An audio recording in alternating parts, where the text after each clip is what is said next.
right. YouTube, good to go. Oh my goodness, is this going to be a first time go tonight? First time go. Facebook, firing it up. Firing up Facebook. Welcome, everybody. Welcome. I hope you had a fantastic day. Live stream starting right away.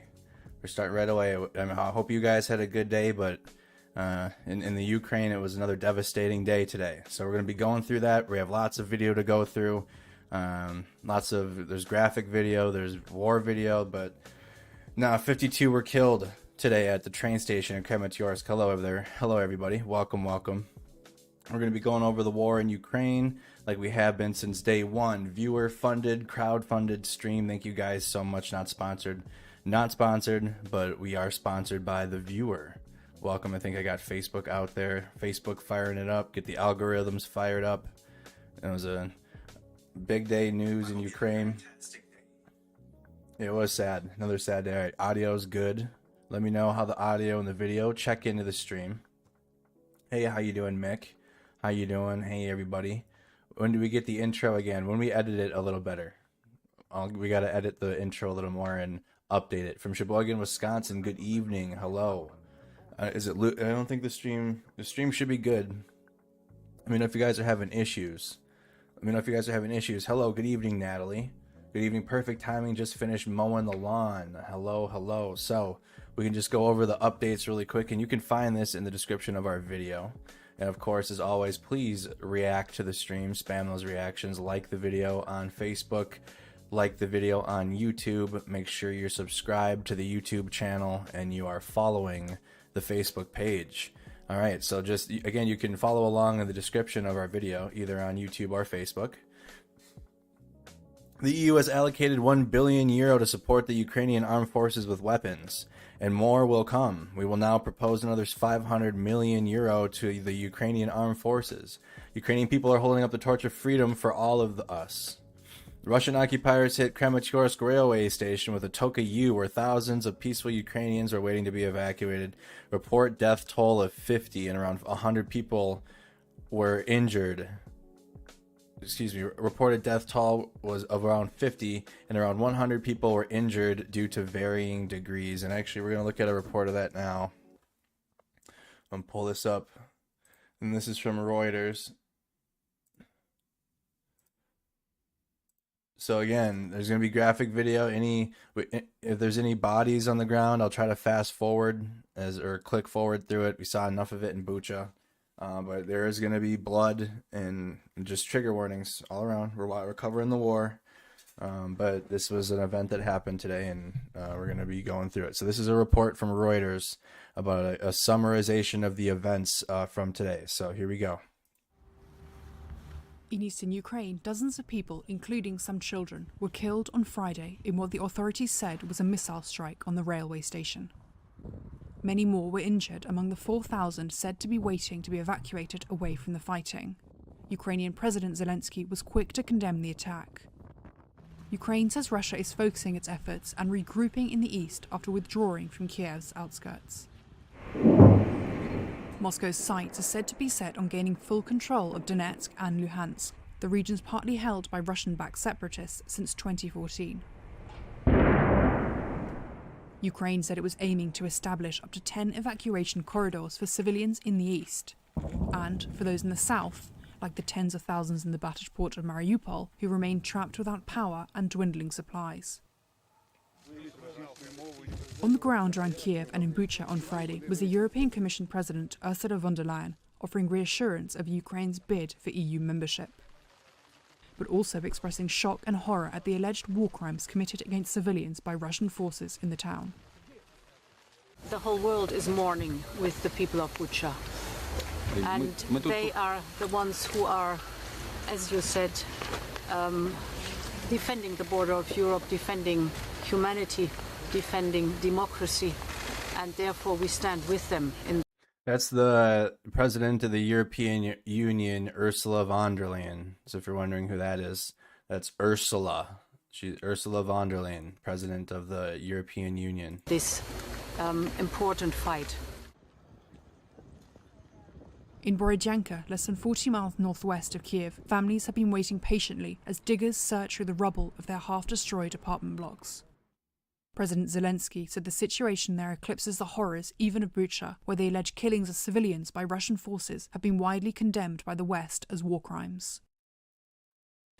The work to clear the rubble in Borodyanka has begun. It's significantly more dreadful there. Even more victims from the Russian occupiers. And what will happen when the world learns the whole truth about what the Russian military did in Mariupol? There, on almost every street, is what the world saw in Bucha and other towns in the Kyiv region after the withdrawal of Russian troops. The same cruelty, the same terrible crimes. Zelenskyy offered no further detail or evidence that Russia was responsible for civilian deaths in the town. Russia denies targeting civilians and says images of bodies in Bucha were staged to derail peace negotiations and to justify more international sanctions. Ukraine's Prosecutor General Irina Venediktova. In the Kyiv region, we find in Kyiv region Makariv, Borodyanka, Bucha, Hostomel, Irpin, we found 650 dead bodies. From them, it is 40 dead bodies, only kids. Reuters could not independently verify those figures. Ukrainian negotiator Mikhailo Podolyak said in televised comments on Friday both sides were constantly talking together online, but that the mood had changed since events in Bucha. Meanwhile, Russia gave its most somber take yet on the 6-week-long war in Ukraine, describing rising troop losses, slow progress, and the economic pain of sanctions. On Thursday, Kremlin spokesperson Dmitry Peskov lamented the death toll, saying Russia had suffered significant losses of troops, adding, "It is a huge tragedy for us." On Friday, Peskov again said what Russia calls its special operation in Ukraine could end in the foreseeable future since its aims were being achieved. Wow, so that is just a recap of some of the events from today through a video. We're going to keep going. I have a specific video for every instance. But so then Ukraine President Volodymyr Zelenskyy met in Kyiv today, and you guys saw some of that in the video with Ursula von der Leyen, and I'm going to pull up that clip real fast. Just give me a moment. Again, guys, comment where you're tuning in from, what city, what state. Welcome to the stream. We're covering the war in Ukraine. Going through video clips, going through news reports, trying to make sense of it all. Crowd-funded, viewer-supported stream. All right. Here's the video. Ursula von der Leyen, president of the EU, visiting. President of the EU, Kenosha, Wisconsin's tuned in. How you doing, Kenosha? Hope you guys are doing well there. Great to catch you live watching from Central PA. Red Lake, Minnesota's tuned in. We got Red Lake. Turn the music off real quick. There we go. I'll do a viewer check-in. Read off. Shout your place out. Minnesota's tuned in. How you doing? Oklahoma City, Iowa. Cleveland, Ohio. BC, Canada. New Jersey. Twin Lakes, Wisconsin. Dawsonville, Georgia. Puna, Hawaii, Louisville, Kentucky, Naples, Florida, Southwest Minnesota, Bemidji, Minnesota. Hey, Andrew. Hello, everybody. Louisville, Kentucky. How you doing? Burnsville, Augusta, Georgia. And I guess I should say, yes, I'm Andrew Mercado from Mercado Media. So I am the host and the owner of the media. I am working on getting another video, a video guy, camera guy to the team, so I can do more reporting and not be behind the camera as much, because it's a lot of work behind the camera. So I'm looking to add another a video guy. I also have a few photojournalists on the team. Shout out to the photojournalist Chris June, and also shout out to our amazing moderators in the chat that moderate the live chat, and also shout out to the managers of the social media pages that help keep it going. All right. So this is the president of the EU visiting President Volodymyr Zelenskyy in Kyiv.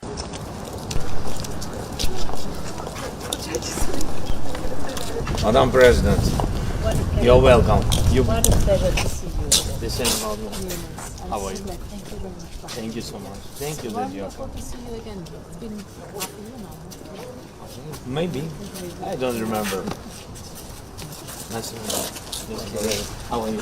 Very well. You're very welcome. I'll catch up with you. Thank you. Thank you. Thank you for coming. Рады бачити. Happy generation. You was the... Yes.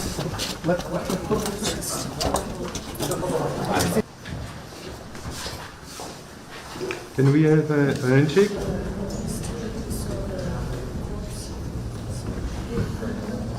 Foreign Policy Advisor to the President, Foreign Policy Advisor to the President, Minister of Finance, and Deputy Prime Minister.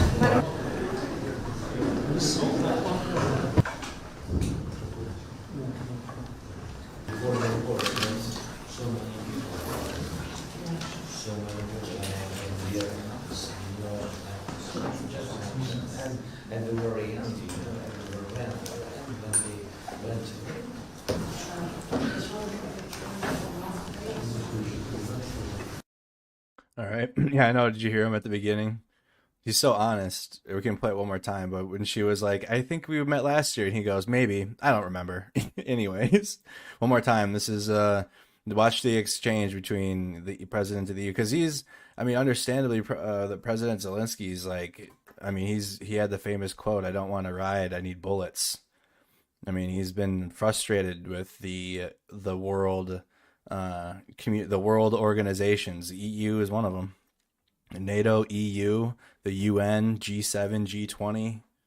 You know what I mean? The world organizations, and this is one of the biggest ones. She's a little frustrated, but listen. But this is still good. This is still great that one of the world. I'm hoping maybe NATO leader, the NATO security general, or the general. God, they have so many different rank names. Forgive me. I'm still learning as I go too. The Secretary General of of NATO, the guy who was standing next to the delegation from Ukraine. If they go there, like this is a huge move, regardless. But still, I mean, he's understandably frustrated with the world organizations. Madam President, you're welcome. What a pleasure to see you. The same problem. How are you? Thank you very much. Thank you so much. Thank you, Lydia. Wonderful to see you again. It's been half a year now. Maybe. I don't remember. Nice to meet you. Maybe. I don't remember. It doesn't. How are you? Yeah. You're very welcome. Very, very blunt. Thank you. He's at war. His country's at war. Very blunt. All right, next story here. I'm gonna pull it up on the thing. Again, you guys can find this in our description too if you want to read along. Apologies for that. The BBC, citing its sources, reports that Russia is forced to change its military leadership due to failure of the offensive. Now they are led by General Alexander Dvornikov, who has war experience in Syria. Let me try to find this story here. Here it is. Here you go. The BBC, citing its sources, reports Russia is forced to change its military leadership. So now they're led by a general that has experience in the war in Syria. Let's pull up that article. A Western official confirmed Russia is now reorganized. Because again, guys, here's the latest on the map. If you're just tuning in lately, this is the situation. Oh, might have to refresh.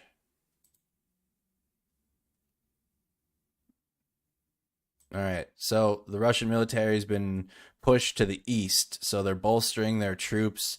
We got Rob from Speak the Truth, who believes that this region is under threat of being taken by Russian forces. Of course, that's dependent upon the defense of Ukraine. Ukraine's shown already that they're more than capable of preventing Russian advance. So I was saying things like yet and like presumptuous Russian moves early on in the war, but Ukraine's proven themselves. You know what I mean? So there's threat of Russian forces taking this area. There's lots of resources in here. This is a huge city here, Slovyansk. Apologies. in Kramatorsk, which is where the train station was hit today. So we're going to be going through video and pictures of that, but this is the train station that was hit. Russian Telegram channel claimed that missile attack on Kramatorsk railway station targeted gathering of troops. So that's what Russia's saying. I can't play the video.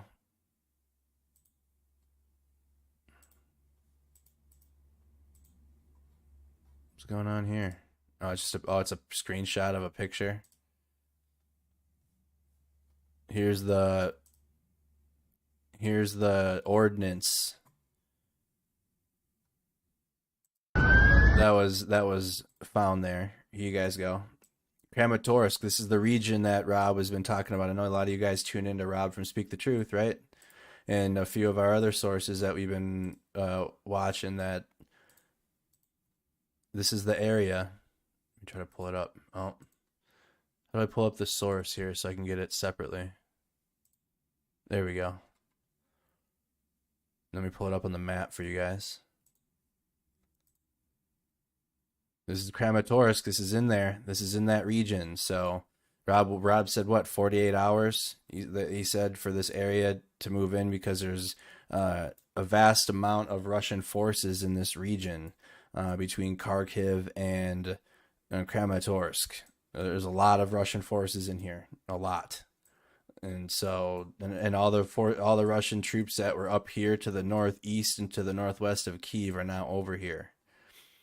So there's an expected big push into this area here, and we're gonna see. So the first move we've seen is an attack on the railway station, and here's some video of that. Вот эта ракета убила десятки людей, десятки покалечила, а надпись на ней «За детей». Вот эта ракета убила десятки людей, десятки покалечила, а надпись на ней «За детей». All right. And we'll be going through more of that. So, more on the general that's taken over from Syria. A Western official confirmed Russia had now reorganized the command of its operations Ukraine, with a general now in charge of having had extensive experience from Syria. The forces which invaded the 24th of February were organized and commanded separately from the district from which they had come. There was really poor coordination across those different commands, said the official, since Russian forces had never trained to work in this way. The Southern Military District Commander is now in charge of the operations to attempt to provide better coordination. This is reported to be the General Alexander Dvornikov.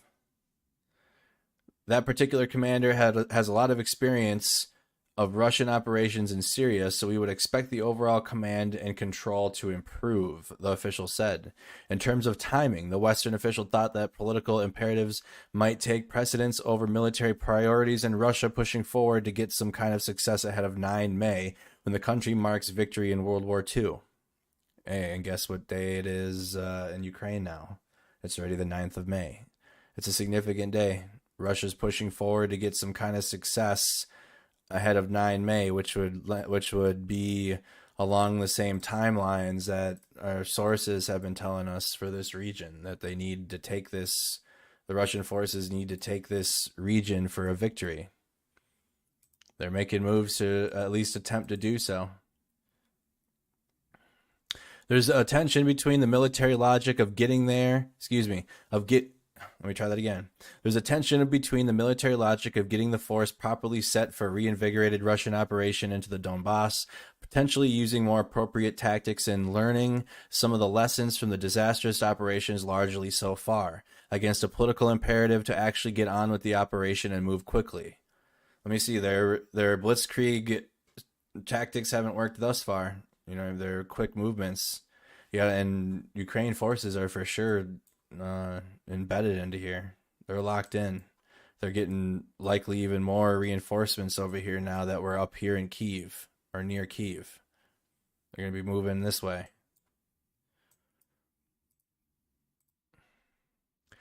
Russia is thought to have a slightly fewer than 100 battalion tactical groups available for operations once they have reconstructed after current moves. This would be a substantial Russian force, but the official said Russian tactics have meant that even with numerical advantages, they have been held back smaller numbers of Ukrainian units acting in a far smarter way and with surprise. Unless Russia is able to change its tactics and to be far more effective at using all the tools to its advantage, if it fails to do that, then it's very difficult to see how they succeed in even these limited objectives that they've reset themselves, and certainly not at the pace I think that they would hope to do so, that officials said. So new general in charge of the military command. Another one. Not really a job you want, though, huh? The Ukraine's taking out every general Russia's thrown out there. So this is all right. So now, before we jump into that, because let's continue on with the updates. But we are going to get to the train station. There are some videos of that. The United Kingdom to send Mastiff armored vehicles to Ukraine. The United Kingdom will be sending an unspecified number of Mastiff heavily armored vehicles to Ukraine, Defense Secretary Ben Wallace confirmed on April 8th. British troops will head to a country neighboring Ukraine to provide training. Let me see. So we looked up the Bushmaster that Australia was sending yesterday. What is this? So the United Kingdom is sending a Mastiff military vehicle. Let's see what this is. So let's look it up. The UK is considering transferring Mastiff or Jackal armored vehicles to Ukraine. Oh, here's an update. Nice video. Who's this creator? Andromeda News credit. I didn't know. I thought this was just going to be an informative. We can watch an informative video on what this piece of equipment does and how it works, like we did with the Bushmaster.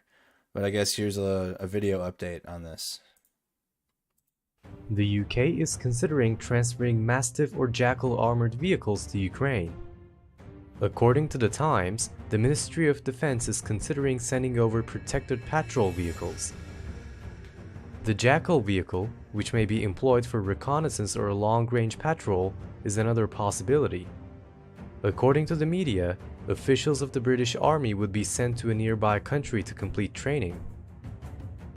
The Times reports that Britain will announce additional support, including shipments of anti-tank and anti-aircraft missiles. Look at that thing. You're outside. There's no This is an interesting vehicle, huh? You're outside. The upcoming days. The Mastiff Protected Patrol Vehicle is a type of MRAP Cougar HE that has been modified to meet the needs of the British Army. Hey, I didn't come up with the name of the Bushmaster. The Australians did. It is intended to convey infantry while also protecting them from small guns, landmines, and homemade explosive devices. All right. United Kingdom sending these things. Guided tour of the 3. Here it is. This is what the United Kingdom's sending. Mastiff 3 is an armoured wheeled vehicle, primarily used to transport troops around the ground. It protects the troops. It's got bar This armour. looks more like a Cayman, the Cayman that the United States Army uses, one of the MRAPs. And armour all around the vehicle. It is all-terrain, so you can use it off. It's got good off-road capability.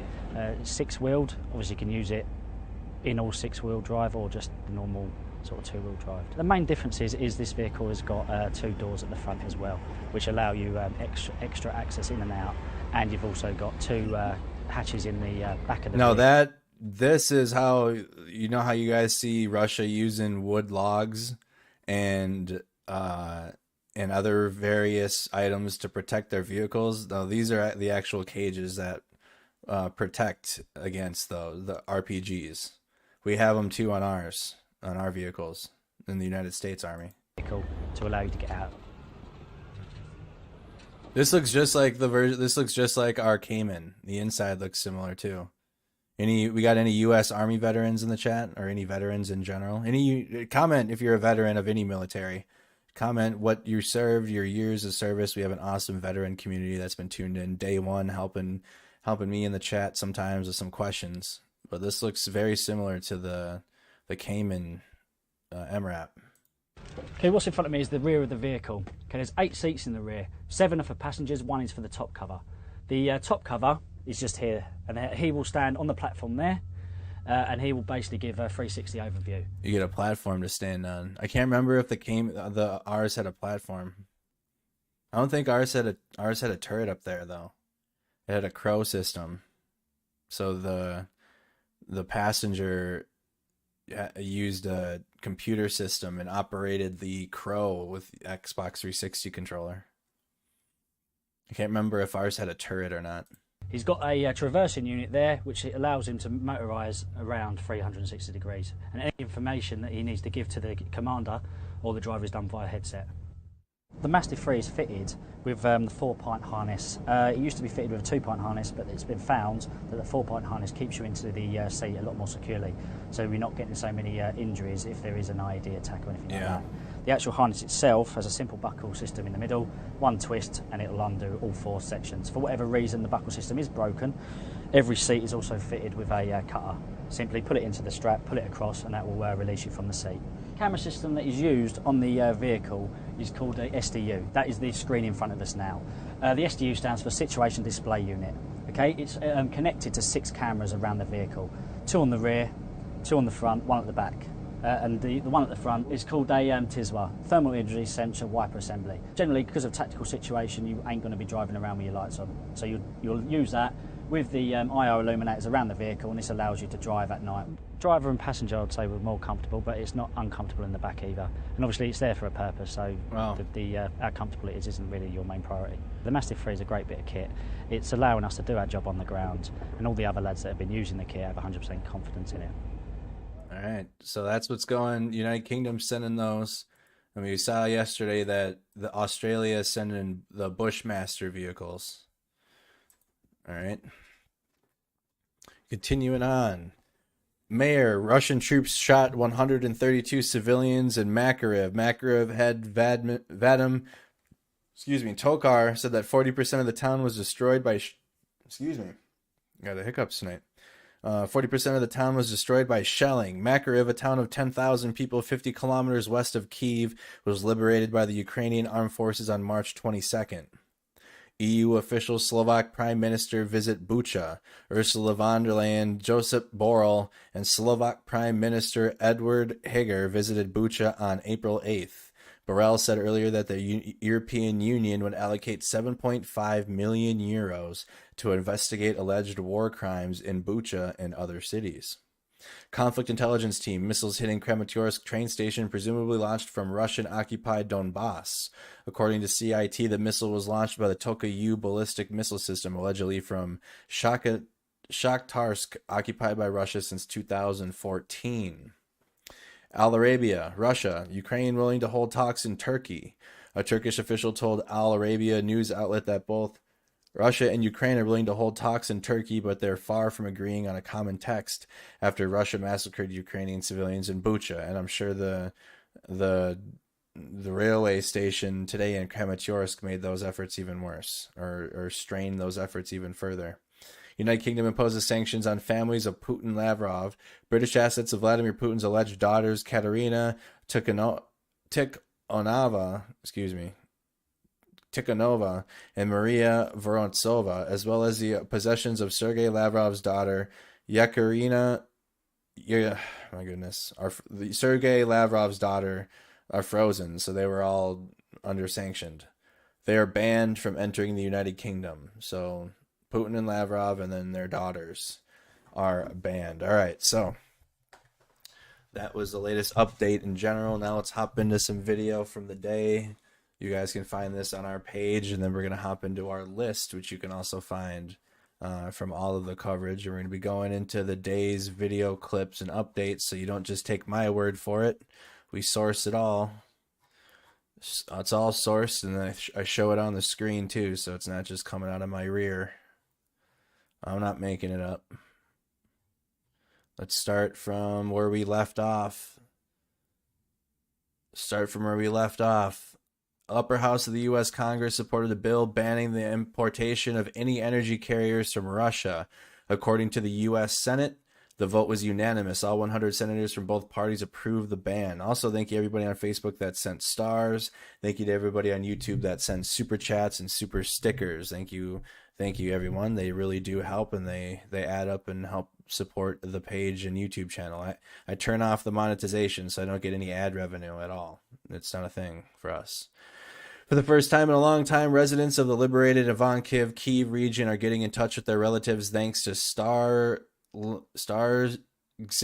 equipment from SpaceX, which was bought to the city by volunteers and donated by Elon Musk. So here's Elon Musk. Here's one of his pieces of equipment being used by the citizens, the Starlink internet. So the civilians using it. So we saw a video of it on the truck.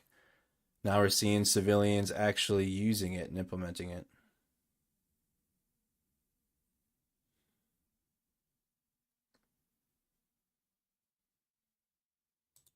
They're using their phones with it. Low-flying Russian Su-25 attack and the aircraft in the Donbas. So again, this is all in eastern Ukraine now. There's going to be lots of news from Donbas Oblast, or excuse me, the Donbas region. Yeah. It'd be the Donetsk and Luhansk Oblasts, which is in the Donbas. There we go. Yeah. Прямо перед тобой. Красиво. Два. Yeah. Прямо перед тобой. Красиво. Два.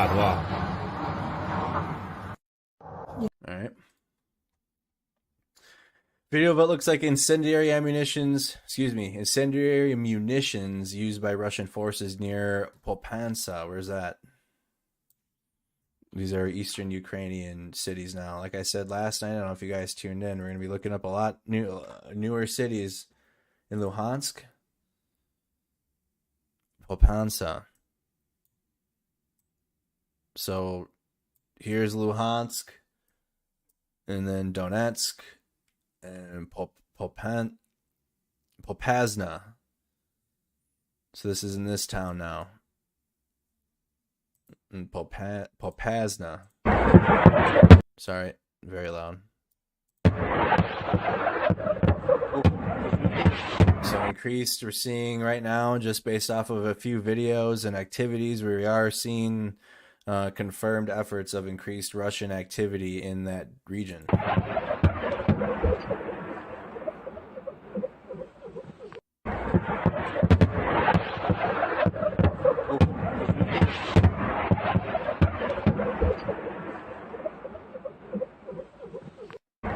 Right.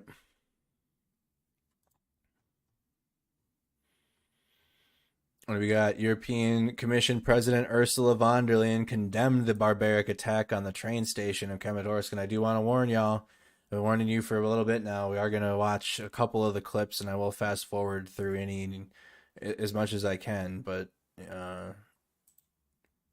it's 50 killed at the railway station in Kramatorsk.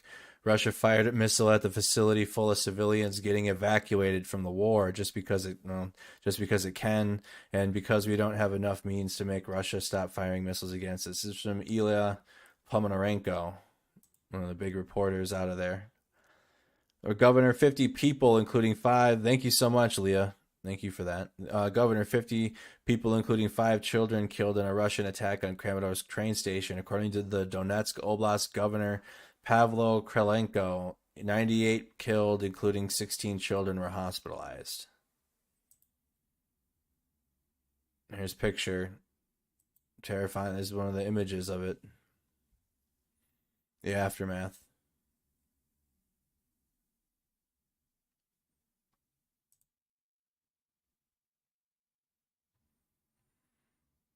Here it is, the reportedly a fragment of the missile that hit the train station. Убила десятки людей, десятки покалечила, а надпись на ней «За детей». Вот эта ракета убила десятки людей, десятки покалечила. А надпись на ней «За детей». Вот эта ракета убила десятки. All right. The exhumation of bodies buried in the mass grave started in Bucha. So Russia was practicing mass graves, and now here is exhumation of bodies buried in the mass grave that Russia started. So they found Russian documents showing them how to do it, and then this is one of them.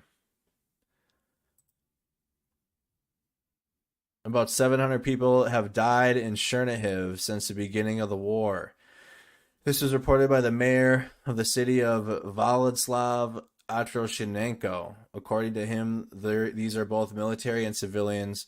40 civilians are missing. The bodies of 70 people have not yet been identified. Again, Chernihiv is up here.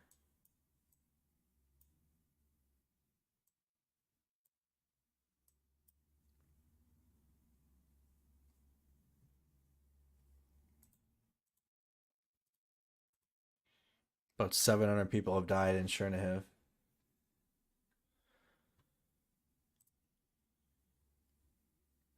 New Biden said in a statement that to enable Slovakia to transfer its S-300 air defense system to Ukraine, the United States will reposition a U.S. Patriot missile system to Slovakia. So a trade has been made. A trade. United States to give Patriot missile systems to Slovakia so Slovakia can transfer its S-300 air defense systems to Ukraine. Statement from the president on delivery of air defense systems to Ukraine. Since the outset of my administration, the United States has placed the highest priority on delivering critical military capabilities to Ukraine so it can defend itself against Russian aggression. The entire world has now witnessed the effectiveness of those weapons as courageous Ukrainian forces have used them to repel the attack on Kyiv, keep the skies of Ukraine contested, and deliver severe blows to the Russian military. In addition to U.S.-produced weapons, we have also worked to facilitate the transfer of capabilities from our allies and partners around the world. I want to thank Slovakian government for providing an S-300 air defense system to Ukraine, something President Zelenskyy has personally raised with me in our conversations. To enable this transfer and ensure the continued security of Slovakia, the United States will reposition a U.S. Patriot missile system to Slovakia. Now is the time for complacency. The Russian military have failed in its objective of capturing Kyiv, but it continues to inflict horrific attacks and brutality on this war. I have directed my administration to continue to spare no effort to identify and provide the Ukrainian military the advanced weapons capabilities it needs to defend its country. I need to add like the ESPN, the trade noise. There's been a trade. So like this, it's like a two-way trade, so that way they get weapons. So the United States is definitely giving out our weapons to other countries in NATO. Give them like the not as good stuff, and then replace it with our stuff. Because we do, I mean, as bad as our military equipment is, which like people that have served in the army knows that as technologically advanced as some of the equipment is, a lot of it that we use is still junk.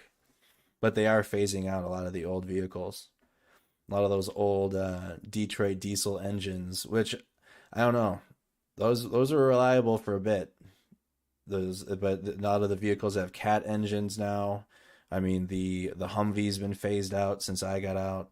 They're using the new. I forget the name of it every time. But they are updating our equipment for the military. From the left, Bucha Mayor Antonali Federer, Prime Minister Jens Schmal, Slovak Prime Minister Edward Heger, President of the European Union Ursula von der Leyen, and EU High Representative for Foreign Affairs Josep Borrell visited Bucha on April 8th. So, some important people visiting the city of Bucha for the European Union. I did see it. We're going to get to it.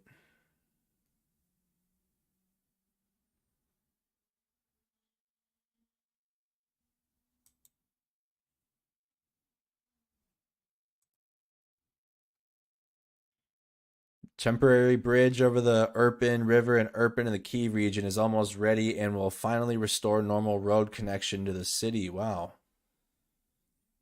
Wow. Is this the viral bridge in Irpin that, so temporary bridge over the Irpin River is almost ready and will finally restore normal road connection to the city that will allow humanitarian aid and safe evacuations to continue. Oh, here they are built. Here's the process of them building it. Here's the city of Irpin. That was the picture of if you guys can think back a few weeks ago, of all the children that were standing underneath the bridge. It was kind of one of the viral pictures that have gone out there. They were standing underneath the destroyed bridge, and that was Irpin.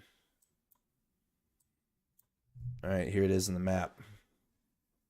Irpin, south of Bucha. Satellite city of Kyiv, over here.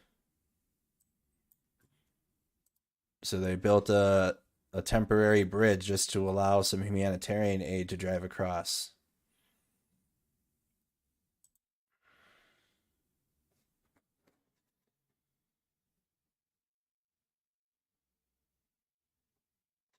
Good evening, everybody. Good evening. So that's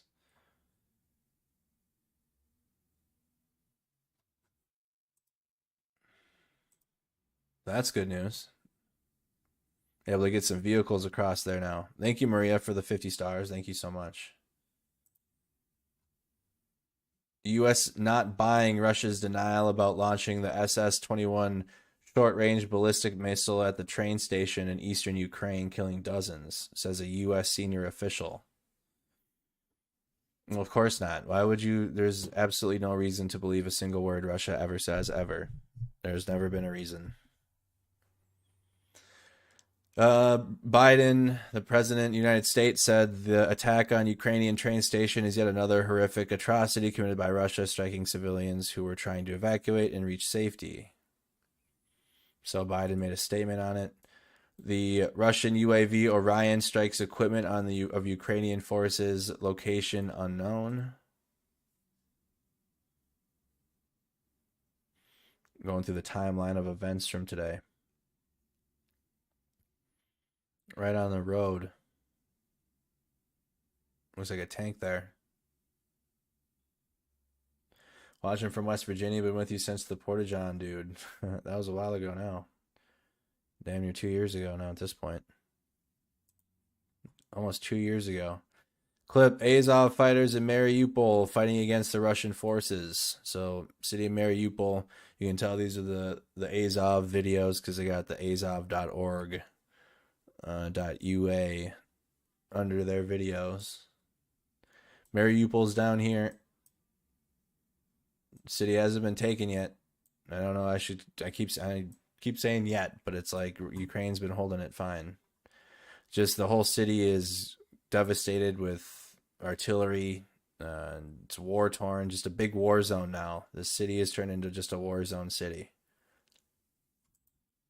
Which is too bad because it looked like a very beautiful city prior.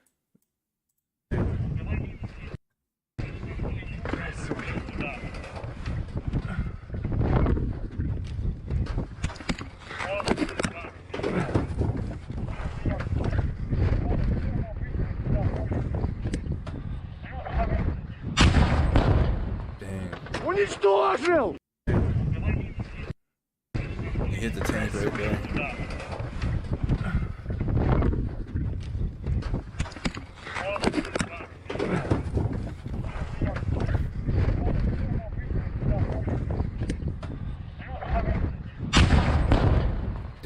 Уничтожил! So if you can see it, if you don't know what we're looking at here, there's a tank right here. It's right here. I don't know what weapon system he has. There's one sitting here already, though. So this looks like a common position that they have set up for this. There's already one sitting here. Well, what is he using? What is this? MO1?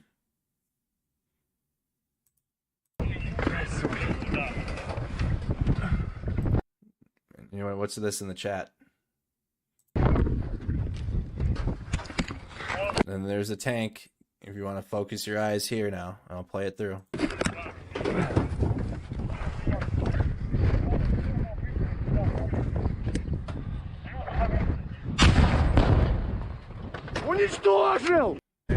Direct hit.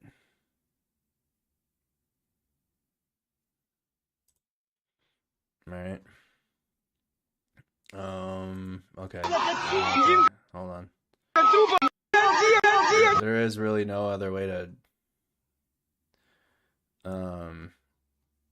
okay. So viewer discretion advised. There is really no other way to show this, but it's among the stories from the railway station in Kramatorsk. If you've seen enough of this today, or if you've just seen, I mean, you don't need to see it to understand what's going on, but graphic video, just letting you guys know now. This was in Kramatorsk, the railway station that resulted in over 50 deaths today of civilians trying to evacuate the city. And in Kramatorsk, where is that?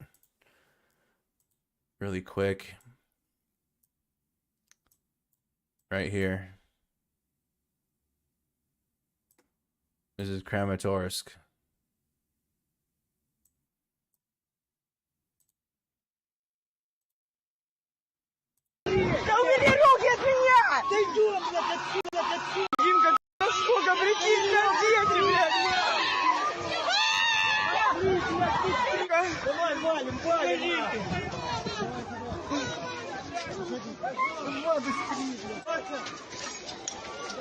Сука, сколько трупов!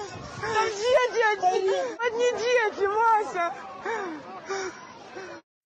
So that was in Kramatorsk. There's more of that. That was when President Zelenskyy met with the president of the European Union. Video: Russian tank firing on Ukrainian positions in Mariupol. The video also shows a Ukrainian BMP-2. All right, so there's more videos of the Kramatorsk railway station we'll get to. We're just going through the timeline of the day. Russian tank firing on Ukrainian positions in Mariupol. So again, Mariupol right here. A lot of combat footage you were seeing is coming out right out of Mariupol.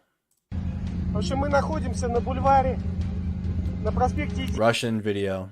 So keep in mind this Russian video. We saw the Azov. The last video was from the Azov battalion, which they're fighting for Ukraine. So you can see the white band here. This is a Russian side video. В общем, мы находимся на бульваре, на проспекте Единства и бульвар Миотиды. Там с помощью коптера зафиксировали наличие БМП-2 противника. Вот. Достать ее тяжело. Короче, цель ее спугнуть, посмотреть, куда она будет отступать. Вот. Разрушения, которые здесь были причинены жилому фонду, произошли из-за того, что высокая концентрация боевиков была Азова и ВСУ. Сейчас вот танчик разносит дом, из которого, как вы уже видели, боевики долбили по БТРу морской пехоты. Вот. Я наблюдаю попадания очень четкие.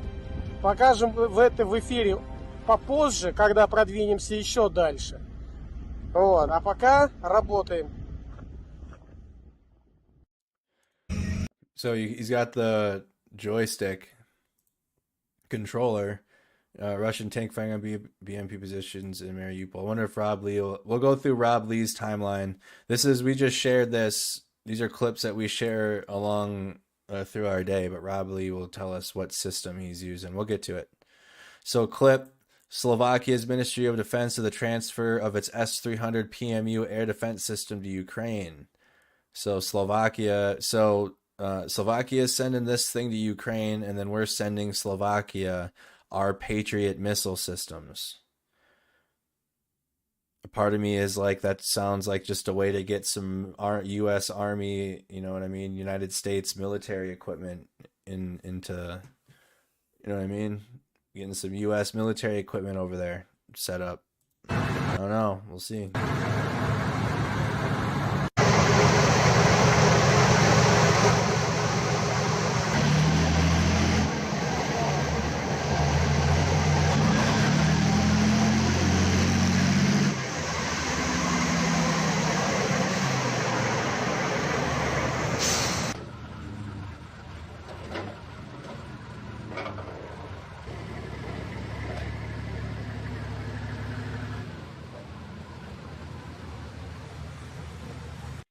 Let's see, we got Nora Schumacher says they're killing their own people. Disagree.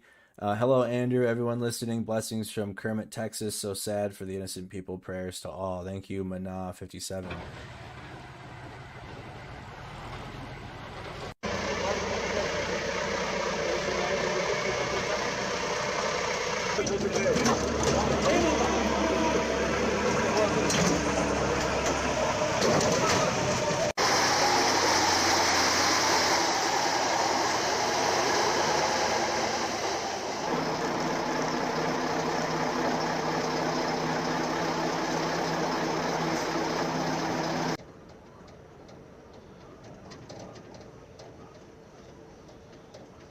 Slovakia is sending those things.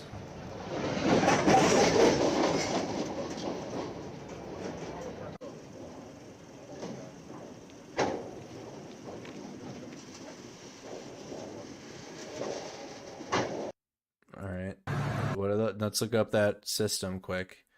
The S300 PMU defense system. We've looked at the Patriot missile system from the United States. That's what, I guess I can recap that. Show you what United States is sending. Slovakia officially transferred, so these are like those rocket trucks.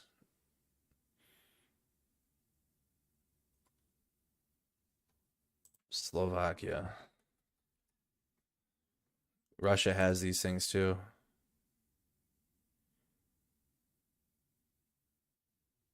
No, I just need, what is it? There's a lot of updates on.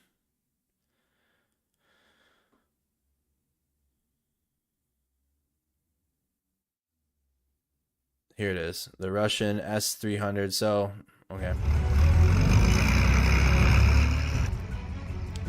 It'll show the S-300. This is what Slovakia has that they're sending. Just the 300.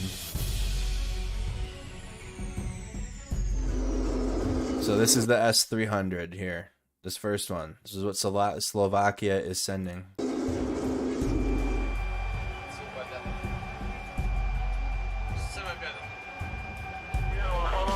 The S-300 is a series of initially Soviet and later Russian long-range surface-to-air missile systems produced by NPO Almaz, based on the initial S-300P version. The S-300 system was developed to defend against aircraft and cruise missiles for the Soviet Air Defense Forces.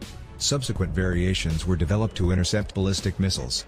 The S-300 system was first deployed by the Soviet Union in 1979. Wow.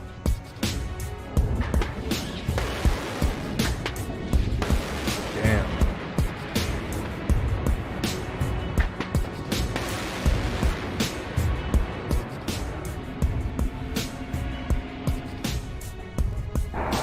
Designed for the air defense of large industrial and administrative facilities, military bases and control of airspace against enemy strike aircraft. The system is probably going to put these things all around Kyiv, huh? Probably going to put these things all around Kyiv when they get there. fully automated, though manual observation and operation are also possible. The S-300 is regarded as one of the most potent anti-aircraft missile systems currently fielded. It is mainly used in Asia and Eastern Europe, including 3 NATO member countries, Bulgaria, Greece, and Slovakia. Slovakia. That's the country that's sending them to Ukraine. So that's how we were able to do a deal with Slovakia like that, because they're part of NATO.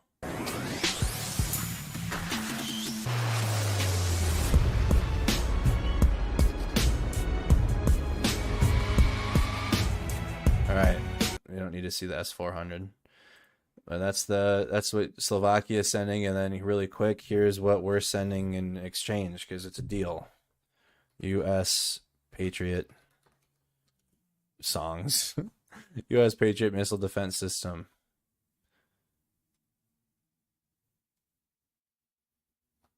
On the U.S. Army.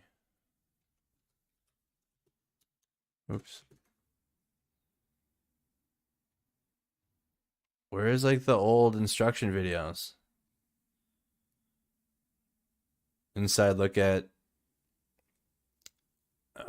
well, here we go. I guess this is what it's in Poland. So Vladimir Putin's invasion is we are a major show of American force designed to deter Russian aggression.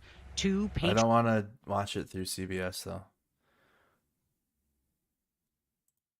The primary surface-to-air missile system, or SAM, in use by the United States Army. Here you go.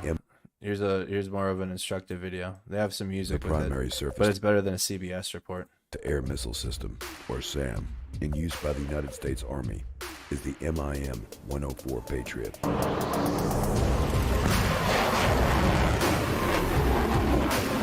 The phased array tracking radar to intercept the target component of the missile has given the name to the U.S. Army's primary high to medium air defense, or HIMAD system. Let's go, keep going.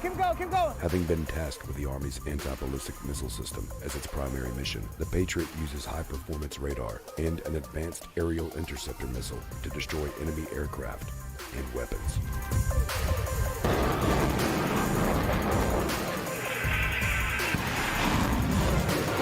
Man, if I was offered that job too, that was one of them that I was offered out of AIT. Keep going. So that's the deal. Is Slovakia is sending the S-300s, and we're sending Slovakia those Patriot missile defense systems. Biden commented on the rocket attack in Bucha. So, all right, here's another video from the railway station. Again, I'll do the best I can to fast forward any extremely graphic imagery, but I do want to warn you guys ahead of time of anything from Kramatorsk railway station. It is graphic in nature. Very graphic. Давай.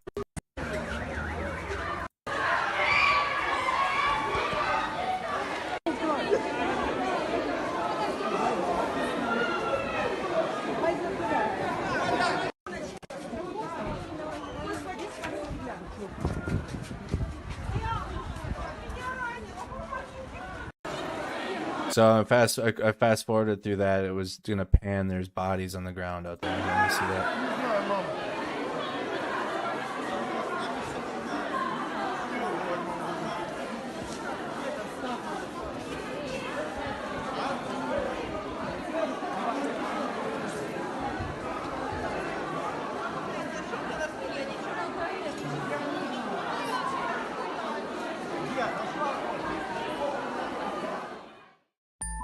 So, video from the first few minutes after the shelling of the railway station in Kramatorsk.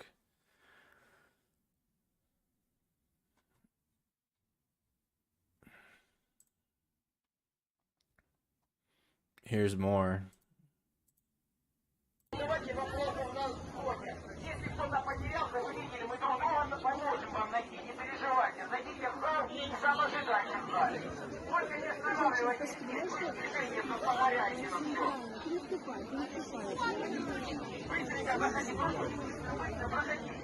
Lots of women and children and young people.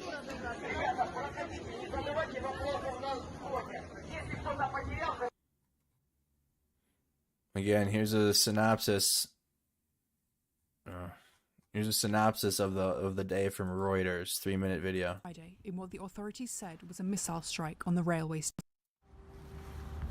In eastern Ukraine, dozens of people, including some children, were killed on Friday in what the authorities said was a missile strike on the railway station. Many more were injured among the 4,000 said to be waiting to be evacuated away from the fighting. Ukrainian President Zelenskyy was quick to condemn the attack. Ukraine says Russia is focusing its efforts and regrouping in the east after withdrawing from Kyiv's outskirts. Moscow's sights are said to be set on gaining full control of Donetsk and Luhansk, the regions partly held by Russian-backed separatists since 2014. Ukraine said it was aiming to establish up to 10 evacuation corridors for civilians in the east, and, for those in the south, like the tens of thousands in the battered port of Mariupol who remain trapped without power and dwindling supplies. On the ground around Kyiv and in Bucha on Friday was the European Commission President Ursula von der Leyen, offering reassurance of Ukraine's bid for EU membership, but also expressing shock and horror at the alleged war crimes committed against civilians by Russian forces in the town. The whole world is mourning with the people of Bucha. And they are the ones who are, as you said, defending the border of Europe, defending humanity, defending democracy, and therefore we stand with them in this important fight. In Borodyanka, less than 40 miles northwest of Kyiv, families have been waiting patiently as diggers search through the rubble of their half-destroyed apartment blocks. President Zelenskyy said the situation there eclipses the horrors even of Bucha, where the alleged killings of civilians by Russian forces have been... This video here is Berdyansk, though. This part of it is Berdyansk, which is up here. Let's pull it up on Google Maps. That's the city with the roundabout that they're getting up to. Where is it? Come on now. No.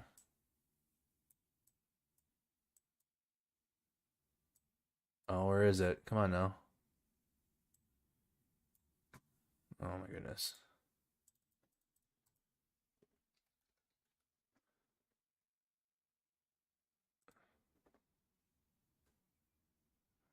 That's not Berdyansk. No, come on now.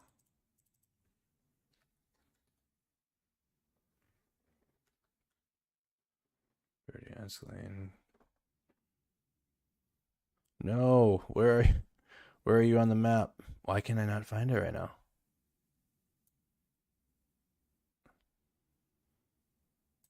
I'm having a brain problem.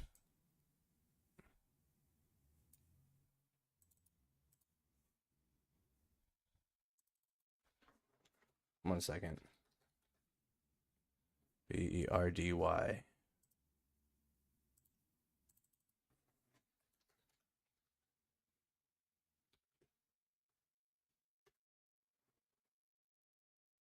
Down here. That's why I was thinking of the other city, Berdyansk. What is this one? Oh my goodness, y'all! So many locations. I'm getting them mixed up. That was.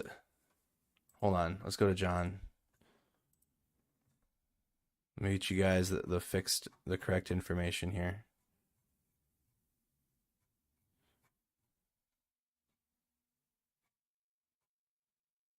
Borodyanka. I'm sorry. It started with the same name. Borodyanka. So Borodyanka. That's what that UAV video that we were just watching from Reuters is from. I'm sorry, not Berdyansk. Borodyanka. There we go. That's why I couldn't find it. Berdyansk is to the south. Borodyanka. They both started with the letter B. Borodyanka is right here. There we go. Now I'm back on track, y'all. Here I am. Hello. Borodyanka. Here it is. City with the roundabout. Yeah, we'll get to John's update as well. So that in the UAV video, you can see just before that, there it is in the video. Borodyanka, even further to the northwest of Bucha and Irpin.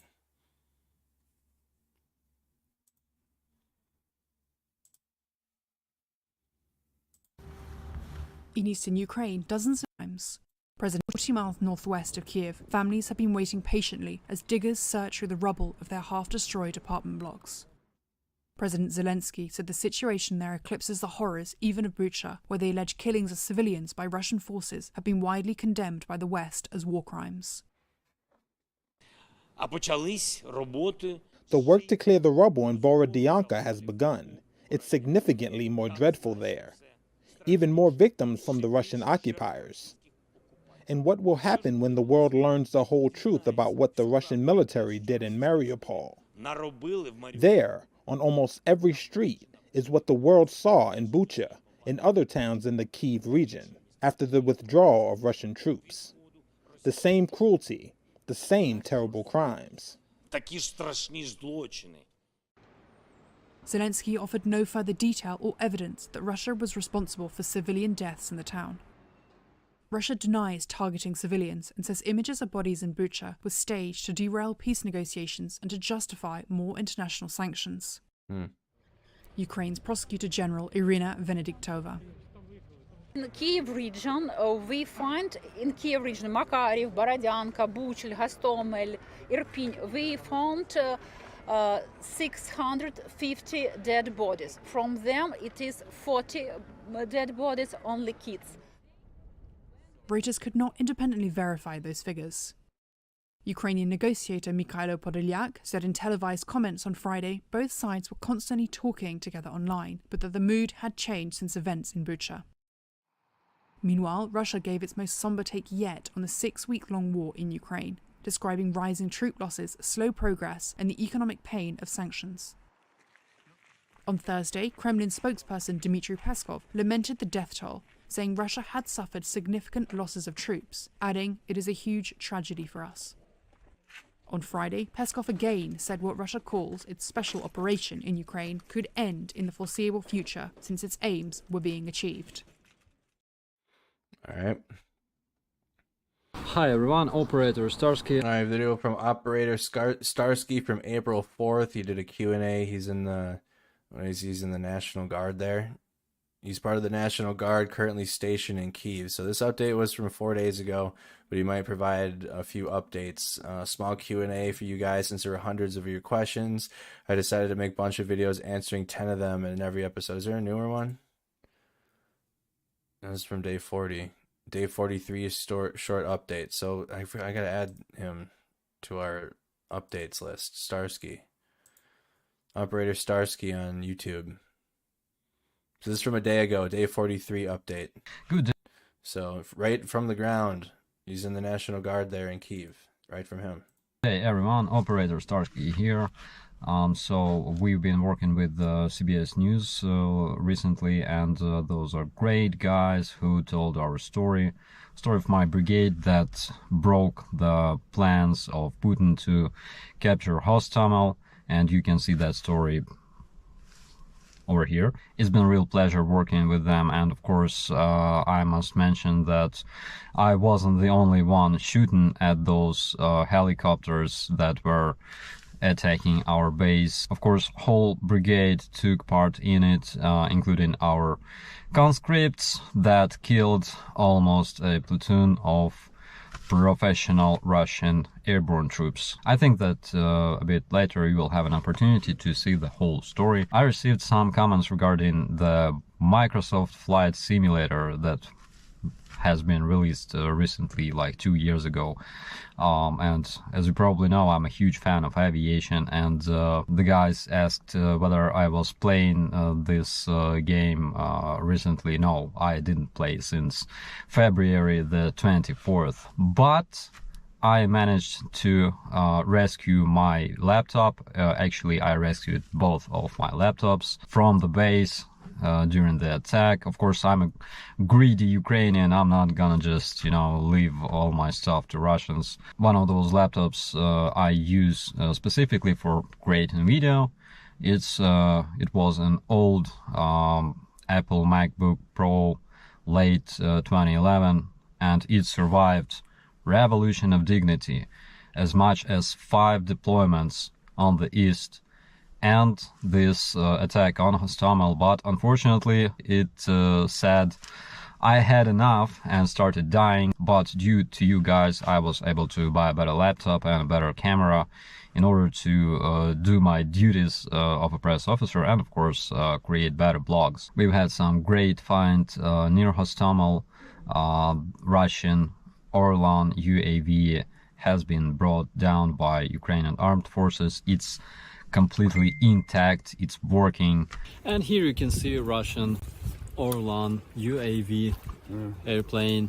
Of course we cannot launch it because we don't have those controls that Russians have, but we will use this drone in order to study it, and later I will show you what exactly it consists of, because inside of this Orlan UAV, absolutely all its parts are made outside of Russia. So I think it's going to be a great video. Stay tuned. I'm Operator Starsky. Thanks for watching. All right, so right from on the ground in Ukraine, short update from Operator Starsky. Continuing on. Let's go to the list now. So a Russian T-72B3 tank, a BTR-82 Alpha, and soldier with a GP-25 grenade launcher firing on Ukrainian positions in Mariupol. Again, here is in Mariupol is to the southeast. The only city not taken by Russian forces. Ukrainian forces are still holding it back. Holding it back.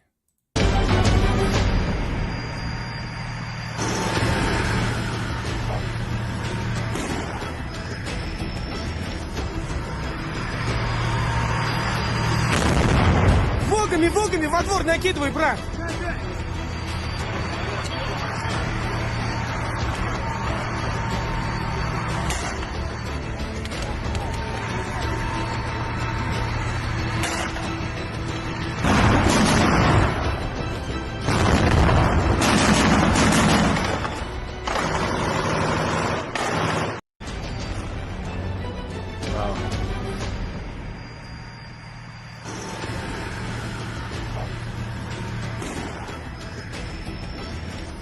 That was Operator Starsky in the video prior. He's in the Ukrainian National Guard.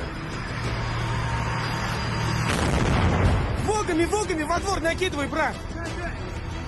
Russian video, Russian soldier here. He's got the white armband.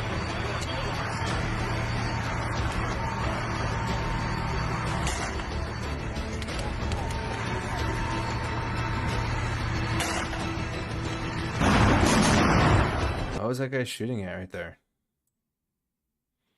Just shot a round off in the air. I want to go back a little bit more. What was that? Just shot a round off, part of the video?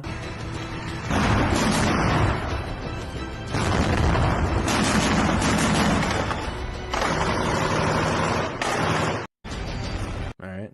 Yeah, I hit it right there. Ukraine, big news, Slovakia. So this is a video of the S-300 SAM battery. 8 transport trucks and trailers. This is all on the railhead heading towards Ukraine from Slovakia.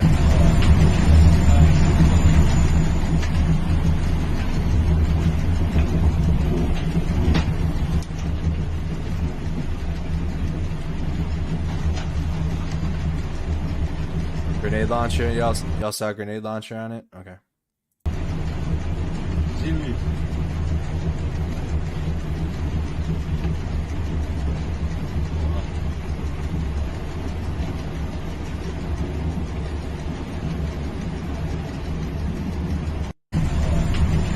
So this is all heading towards Ukraine.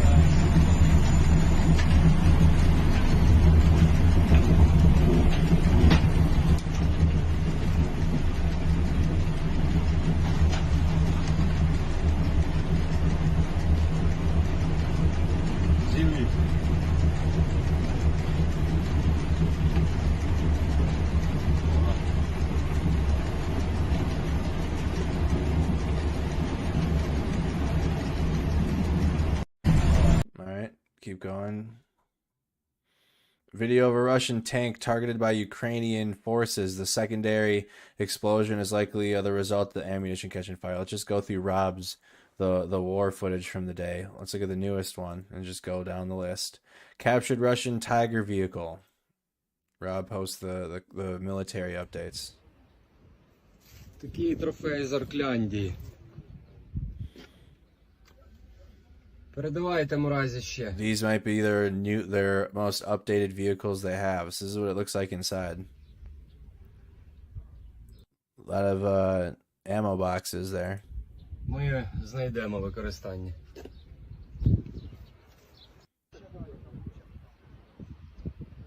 It's probably the closest thing that they have to a newer piece of equipment. It's got a key start. Need a key. Передавайте мразі ще. Ми знайдемо використання.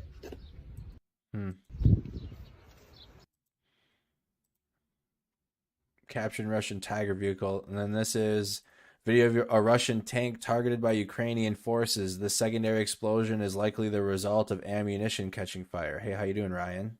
Let's do a viewer check-in. Comment where you're tuning in from.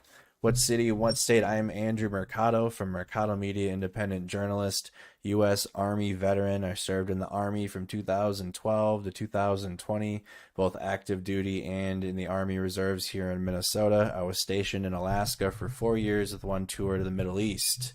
So I have some experience, but obviously I don't know everything. So I'm reacting to this news with you guys too, and I try to provide as much insight as I personally can. But let me know where you guys are watching from. This is independent media, independent news. I'm funded by you guys, the viewers. No sponsor. Yep, no sponsor. Viewer sponsored stream. All the super chats and the stars you guys send. Donations to the PayPal while I've been live. Thank you everybody that's been sending that. The subscriptions, the memberships. All y'all keep the dream alive. The day if I ever do get a sponsor, you guys will be the first ones to know. But right until then, it's you guys keeping me going here. Thank you. We got Denver, Colorado, Cobb Hill, Kentucky, United Kingdom, Cambridge is tuned in, BC, Canada. How we doing? Pennsylvania is tuned in, Buffalo, Nevada. Go Twins. We had opening day today. We lost. And hopefully we'll get a dub tomorrow. Mona Carnes from Illinois. How you doing? From Missouri, but currently in New Mexico. Camp Hill, Pennsylvania. Faribault, Minnesota. Nanacoke, Pennsylvania. Louisville, Kentucky. Hello, hello. Hello from Utah. Waterloo, Iowa is tuned in. Bemidji, Minnesota. We got Turlock, California. Chicago. Let's go. Angie, how you doing? Linwood, Washington. Welcome. Northfield, Minnesota. Elk City, Oklahoma. Otsego. Dallas, Texas, Kansas, watching from Virginia, Kentucky, welcome. Watching from Alberta, Canada. All right, welcome everybody. Thank you again for choosing independent media as your news source. That's a big explosion there. And again, let's get some background on what we're looking at. Video of a Russian tank targeted by Ukrainian forces. The secondary explosion is likely the result of ammunition catching fire. Because they have the autoloaders in their tanks. That's tough.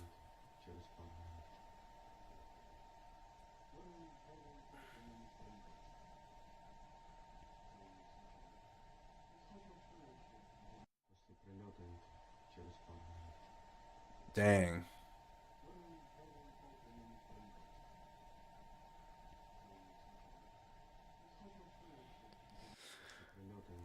Yeah, we still have merch going. If you guys are interested in supporting too, and you guys want sweatshirts, t-shirts, all that, Mercado Media merch, you can find that on our website in the merch tab. Go to mercadomediaproductions.com and you guys can get sweatshirts, hoodies, sweatpants. I mean, we have hats, all that stuff. Whole apparel line. You guys can represent Mercado Media if you are interested in doing that. The merch company that we go through is located in Kenosha, Wisconsin. So you're also going to be supporting a small business as well. This is the video from Russian T-72B3 tank. We watched this. This was in Mariupol. We'll come back to that once we cycle back through. Another angle? No. Same video. Seen that. We'll circle back. Circle back to it. We've seen those ones. Just watched that. Destroyed Russian BTR-82A. All right, destroyed Russian vehicle, a BTR-82 Alpha. Hello from Australia. We'll look up John. I'll look up John after we go through some of these military clips. We'll get to John, I promise. You don't forget John. Yes, the merch does ship from Kenosha. Yes, it does. They do ship. They do a very good job.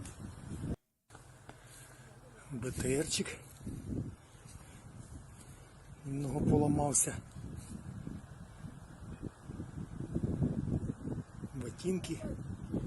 I gotta turn on the bot for Facebook. Again, you captured Russian BTR, or destroyed Russian BTR. There we go. Now I have the bot on for Facebook. Apologies. Photos of a captured Russian T-72B3 tank in the Sumy Oblast. So a lot of T-72s seen. What is this here now? Ukraine in the Chernihiv Oblast, a Ukrainian FGM-148 Javelin caused the rapid disassembly of a Russian T-72B tank. Safe to say T-72s are absolutely worthless. No.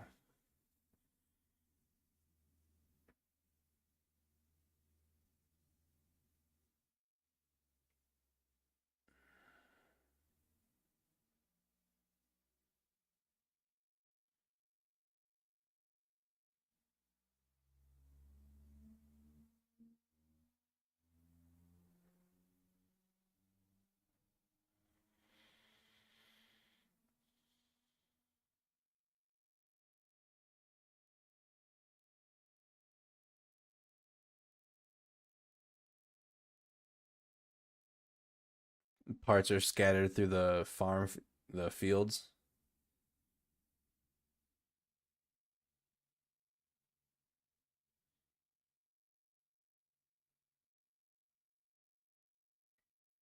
You see all the pieces that are just scattered through the farm fields.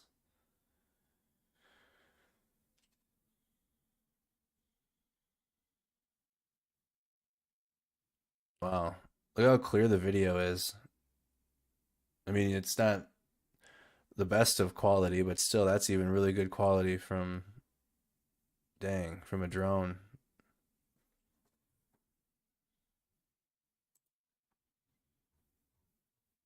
What is this here? Migan Dorizev served with the VDV's 11th Air Assault Brigade, 2nd Air Assault Battalion. He was killed in Ukraine. We saw that. Destroyed Russian BTR. A Russian Su-25 air attack over Donetsk. This was 3 hours ago posted. A little loud. Donetsk in the Donbas. Donetsk is up here. Here's Donetsk. All right.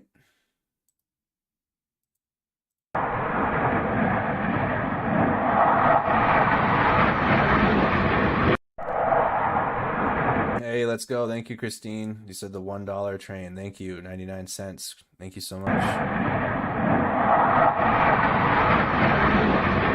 All right. More of that. What is this? Destroyed Russian Pantsir S air defense system. TikTok might have music to it. Weird. All right, I'm going to pause that. Destroyed Russian equipment.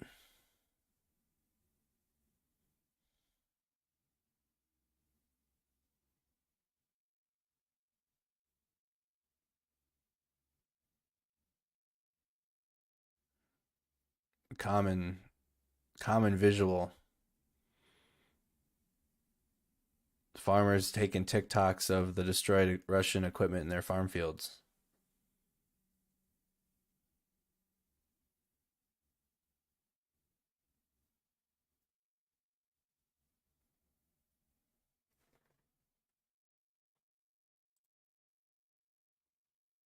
All right, another captured Russian T-72B3 tank. UAV footage reportedly showing Russian troops retreating from the Kutuz, Ivka, and Perseline towns in the Kharkiv Oblast. Where is that? Perseline.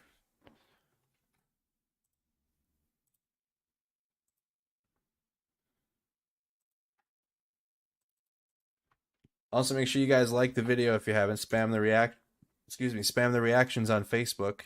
Hit the like And then like the video on YouTube if you haven't. Make sure you're subscribed to the channel so you can comment. It's just a layer of protection against trolls. Thank you, Cassie, for the 99 cents super chat. And then make sure you follow on Facebook and you guys are able to comment. So Purslane, that's south of Kharkiv, north of Donetsk. So this is in that same area, Slovyansk, Kramatorsk. So there was strikes in here, likely softening the region to make them a push. Rob said yesterday in his videos, I haven't seen what he said yet today. We'll be watching and seeing what he said. Because again, Rob Turkla from Speak the Truth has millions of followers in his other platforms. So he gets resources. And he has sources in the military around there. So they're able to give some more insight to his channel. So that's why we tune in. But he said about 48 hours, Russia's going to attempt a push from all of their forces and all of their troops in here. So seeing that they're hitting soft targets now would tell us that that's like one of the first moves they make is they soften it. I mean, we did that too. Third ID did that in Iraq. That was the first move. Was they bombarded the city before Third ID thunder runned all the way into the city. So that tells us that the push is likely going to occur today. I mean, it's the anniversary of their victory in World War II. They need a victory to keep going. Thank you, Cassie, for that. Thank you, Kevin, for the $2 super chat. Thank you. Thank you for the coverage and awesome community. Thank you, Tara, for being a member for 2 months. Hello, Peggy, from Louisville, Kentucky. So likely going to see a push. And again, the effectiveness of that, the only thing Russia's done is kill civilians, really.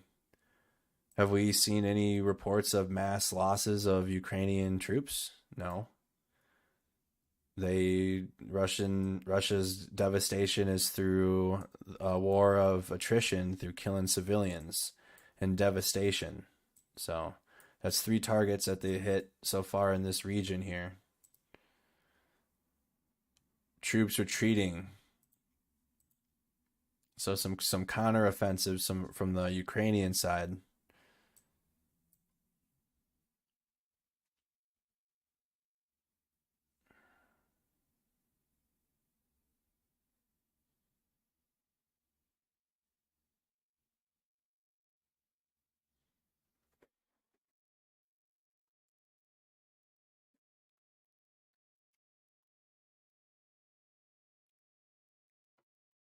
Oh, Phil with the oh my goodness, Phil M. Here's to a proper table, sir. May the pizza be good and for the moral strong. Long time listener, first time caller. Thank you, Paul. Oh my goodness, with the big super chat. Thank you so much. Oh my goodness. Appreciate that, Phil.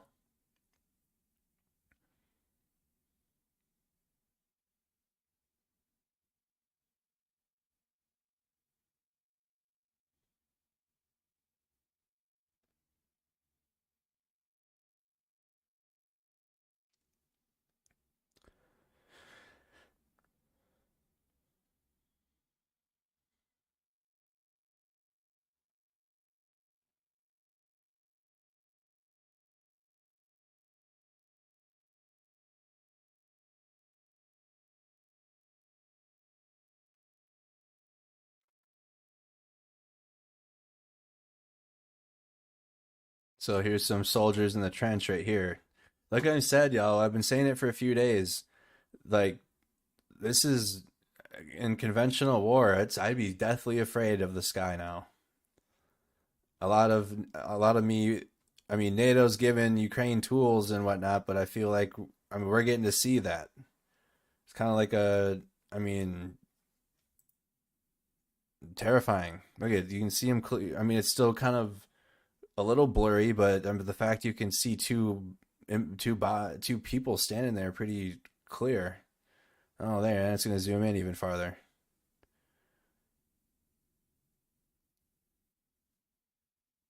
Look at how far away it is. Look at that. And it's probably even further in the sky.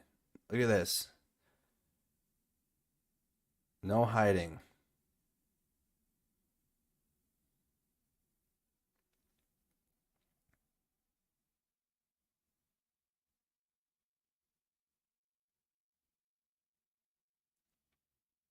Yes, I was, Laura. I was in Kenosha, Wisconsin during that time, from the moment it started to the very end. I've unfortunately seen some riots. I've been in the middle of a few of them now.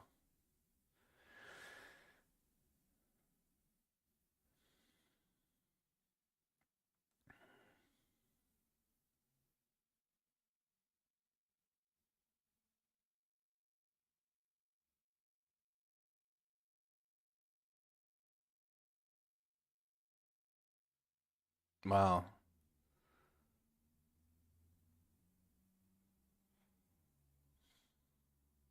Hell is, that's what I'm saying, the sky.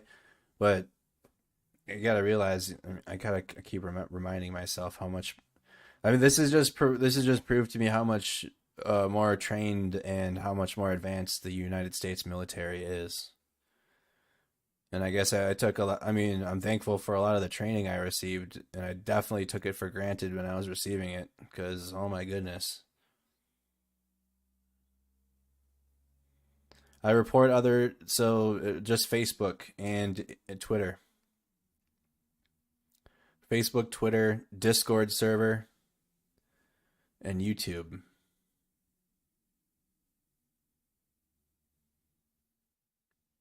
Facebook, we can post more conventional news updates like words and like pictures, whereas YouTube is obviously a video platform, so the streams come here, and Facebook as well. But definitely more people tune into video on YouTube. I mean, right now we have 186 tuned in on Facebook, nearly 1,000 tuned in on YouTube. But Facebook, again, we can provide posts. We do on Twitter as well, though.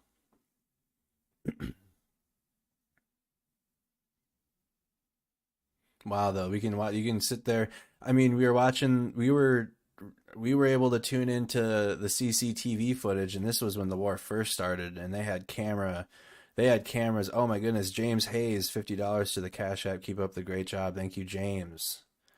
We were watching the Russian soldiers like in clear as day on the CCTV footage, because that's just where we're at now with technology. I was sitting here in Minnesota live streaming the Russians, and then they destroyed the camera on like live. We were sitting here for hours, and they smashed one of the cameras. Who was here for that? You can see him through the smoke.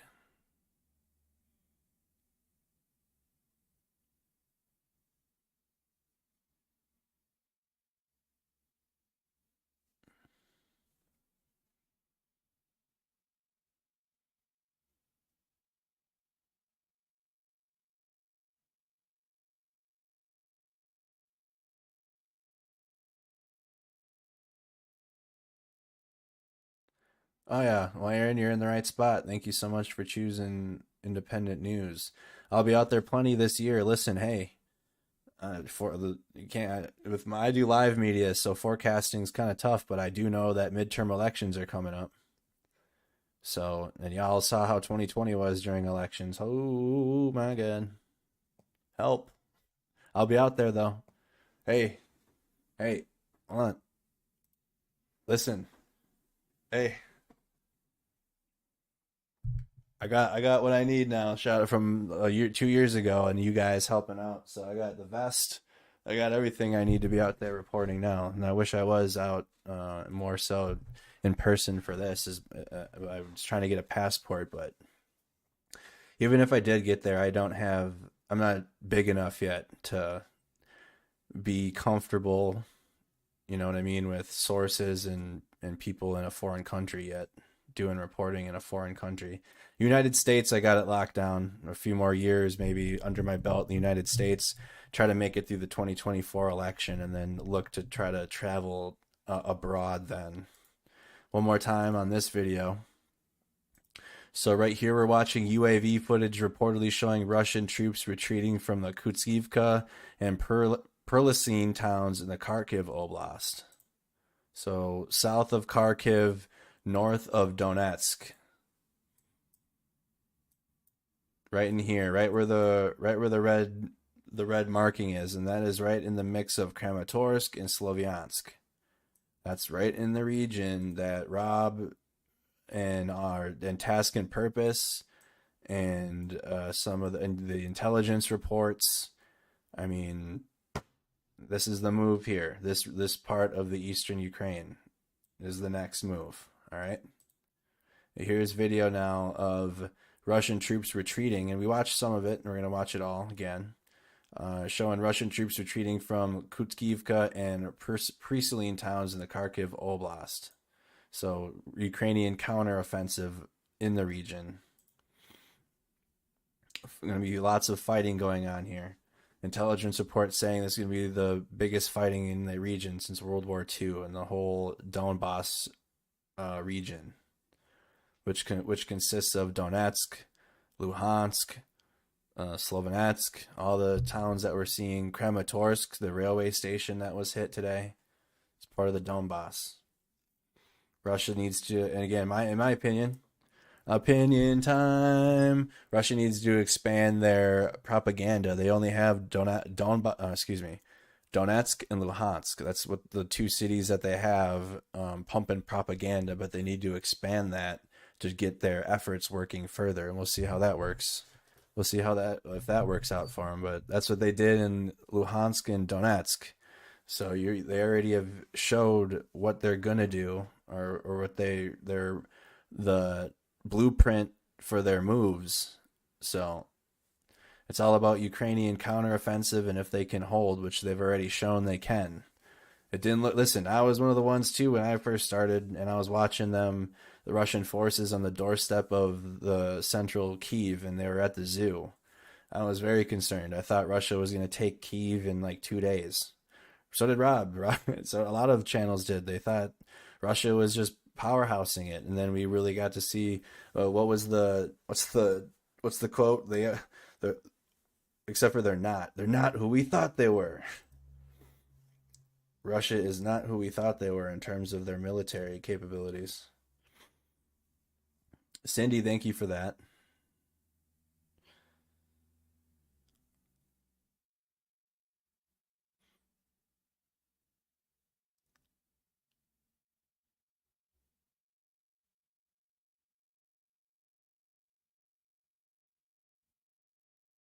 So again, this is in Kutskivka.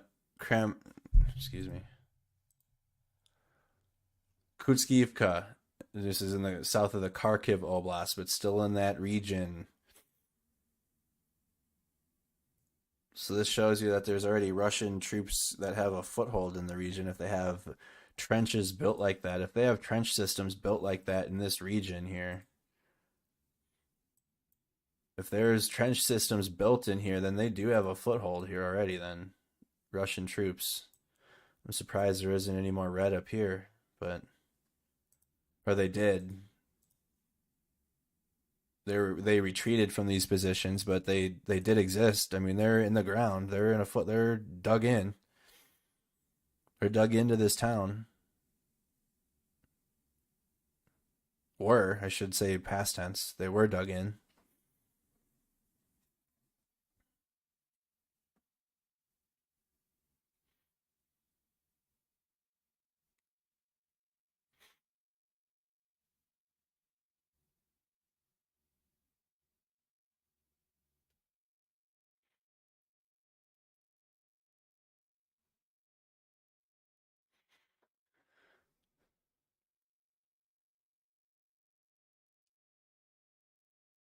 I know, listen, I know a lot of the trench systems they have, but that's in the Donetsk and Luhansk regions. These ones, I know they have trench systems in here. They've been fighting in here for 10 years, or nearly 10 years, right?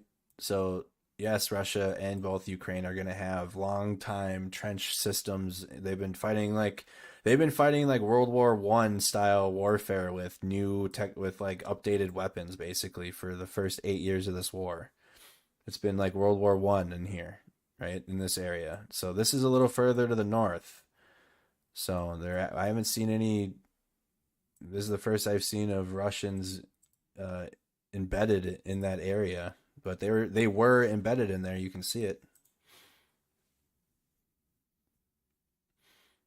Laura Moretti, oh my goodness, thank you so much for that Cash App. Thank you so much.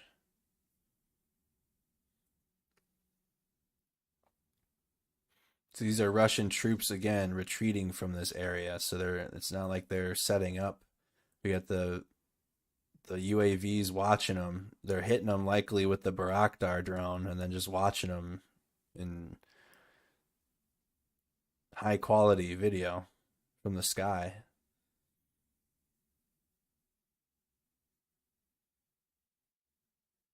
And they probably don't even know it either. The Russian soldiers, they're not getting any type of information.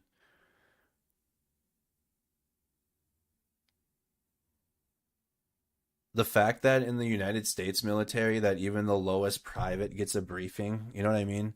Those in the military, literally, we take a lot of the stuff that we were trained for granted here. Their soldiers have no clue what the hell is going on.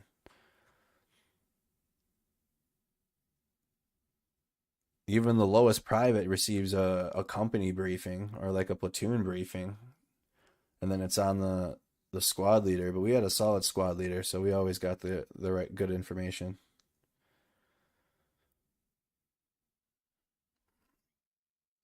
They don't even know what this is. They're just walking. Some type of spacing.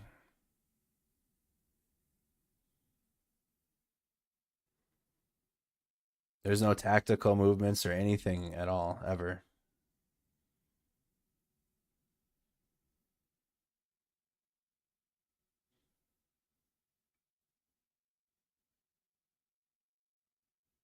Just walking, just like they're just one strike would take out this whole squad here.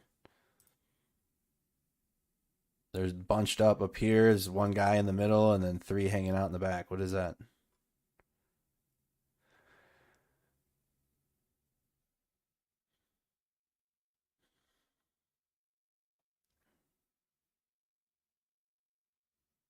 I know, that's what I'm saying. It's scary. It's crazy and scary because convention. Think about it. Like this is NATO's technologies, right? Technologies that NATO has, but Russia doesn't have it. They were using their radio. Their radio was on the damn ham radio signals. We were listening in on Russian comms when the war started. It was night and day. Regular ass people, like Anonymous leaked the Russian radio comms immediately, and like regular ass people were listening to battle commands. Yeah, like they're walking through the park. Oh, y'all on a fucking day off? Man, sometimes I do miss the military for that type stuff.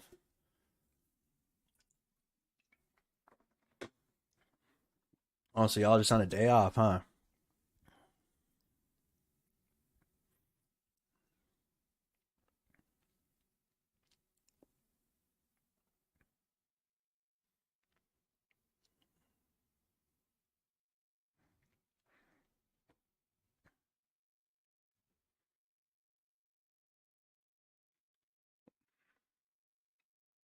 What was the video yesterday we saw of the Russian troop running like Forrest Gump back to his base, led the UAV right back. Like you can see him in the forest. You can see enemy positions, the Russian positions in the forest here. There's one here. One here. The UAV's got him. There's one here. Then there's a cluster here. One here.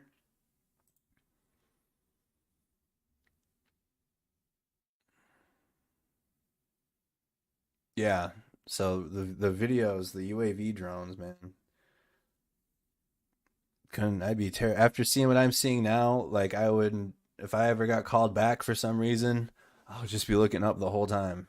It's terrifying. The sky. And a conventional war. What do we got here now? Russian T-80 BV tanks in Luhansk. Looks like the first is missing the searchlight. Russian T-80 tanks now. So we've seen lots of T-72s. This is a T-80. Oops, a little loud.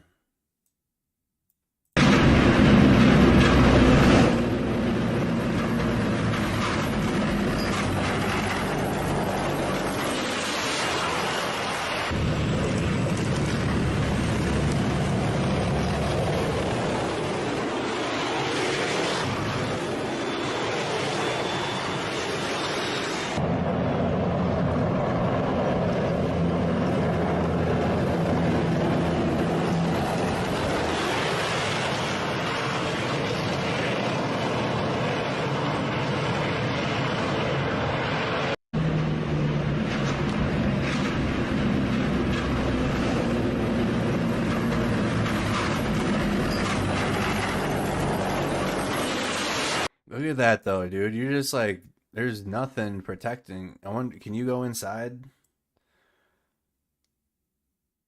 There's gotta be, yeah, he's sitting on the top. There's a turret.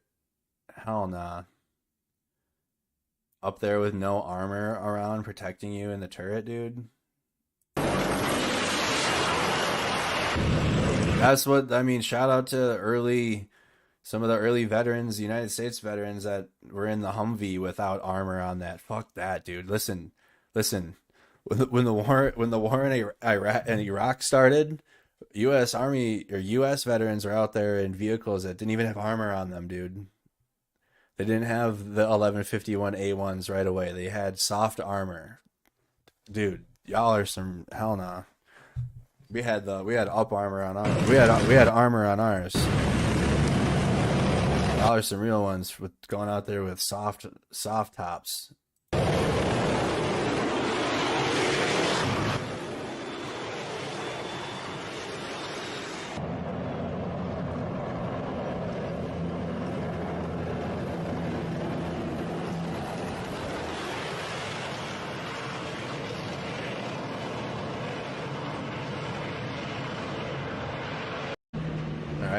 Just continue on.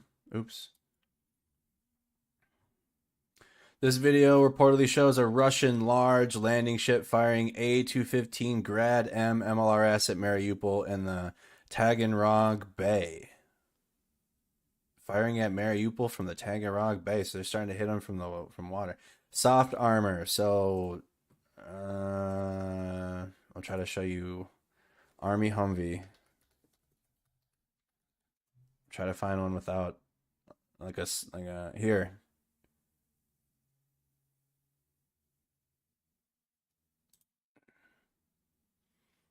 Here you go.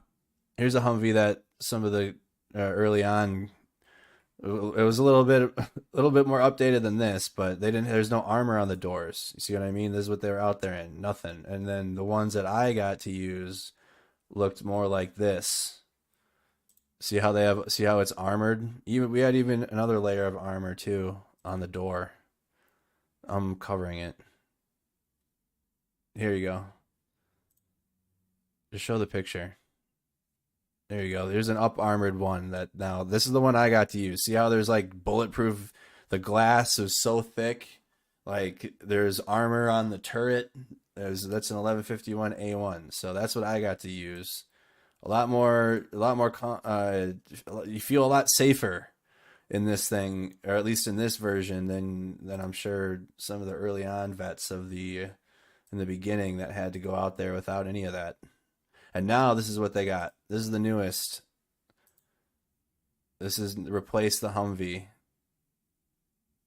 This is the JLTV. This is the newest one. So this is what the U.S. Army's using now. They're not even using Humvees. They're phasing out of them. JLTVs. I wonder why we're not working deals to get rid of. Listen, in Kuwait, there's football fields upon football fields worth of equipment that are just sitting there collecting dust from the war on terror. Promise you, I saw it with my own eyes. Just millions and millions and millions, probably billions of dollars worth of equipment sitting in Kuwait collecting dust in Zone 3 of Camp Arifjan.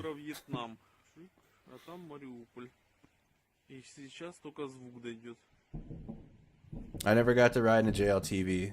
I missed out on the training. We had no doors with sandbags on the floor. See, Kevin, 2001 Iraq veteran. Hell no, y'all are real ones. Доброе утро, Вьетнам. А там Мариуполь. И сейчас только звук дойдет. Okay. This is a photo of Russian Air Force MiG-31 BM Inceptor wreckage. Kind of hard to really see. Looks just like a fire. You can definitely see the crater. Hard to make out what else is being explained. Saw that video. Saw that.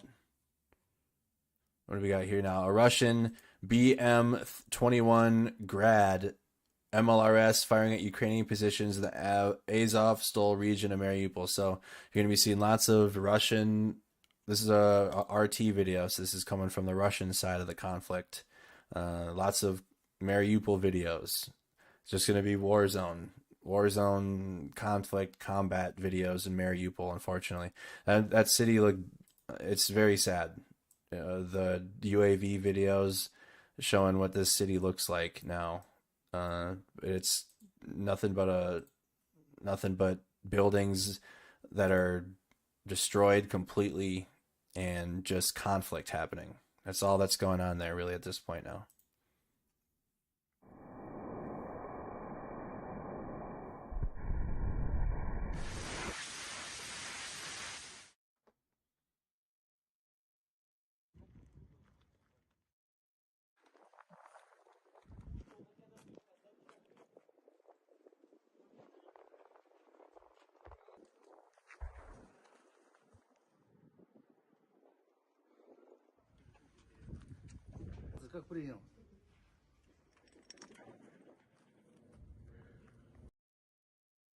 Interesting how they take their videos. You gotta realize every video that you see it's tailored for a certain reason.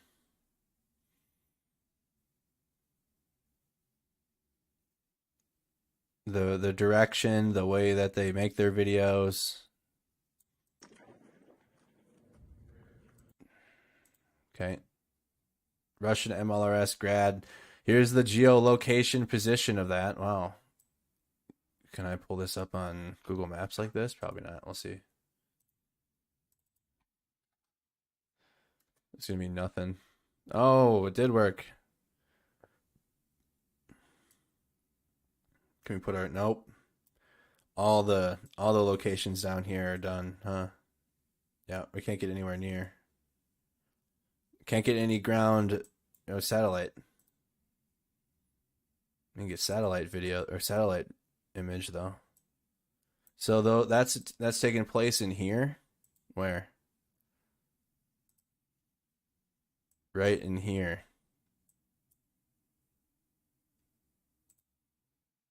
Yep. Geolocated the video from these MLRS grad trucks. Thank you. Smash that like button from AZZ. Thank you so much. Smash the like button. Make sure you guys are subscribed so you can comment. Not trying to force you to subscribe. We have a lot of trolls covering this type of stuff. So it keeps our chat full of people that wish to chat and not be hit with troll spam. Geolocation. So again, this video is taking place here.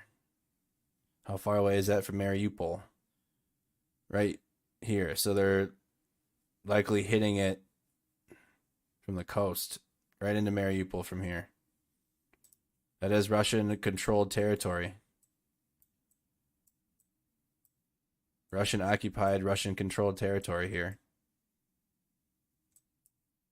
Aiming right into Mariupol.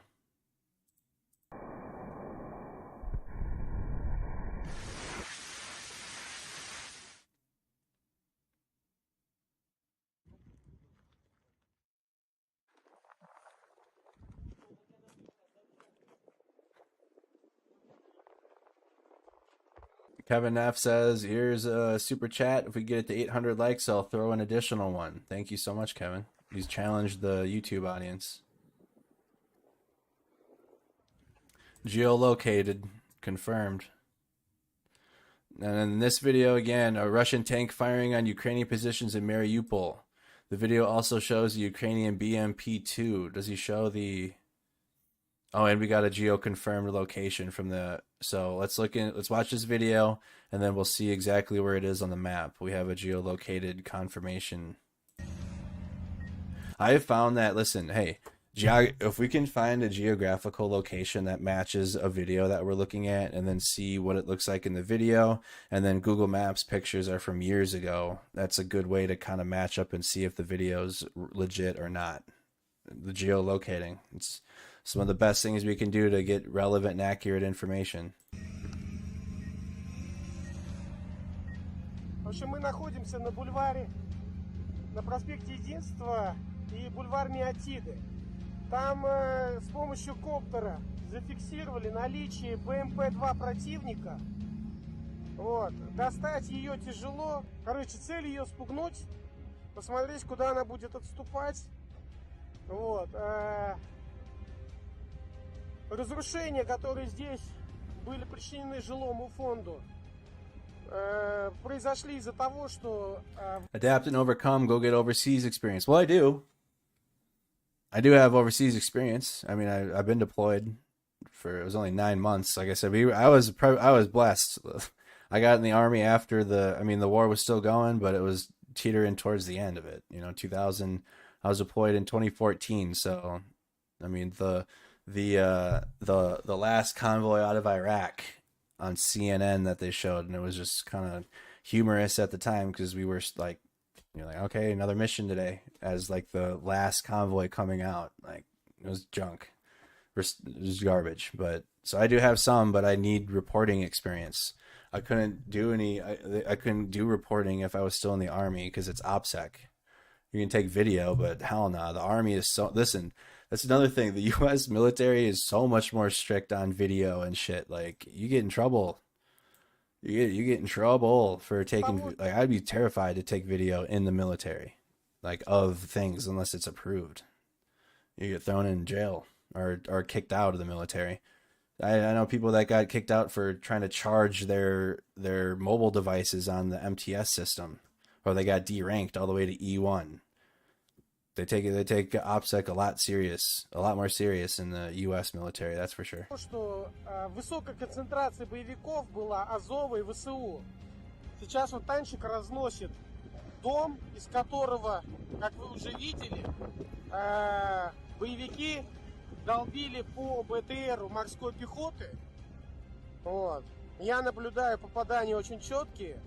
Покажем это в эфире попозже, когда продвинемся еще дальше. Вот. А пока работаем.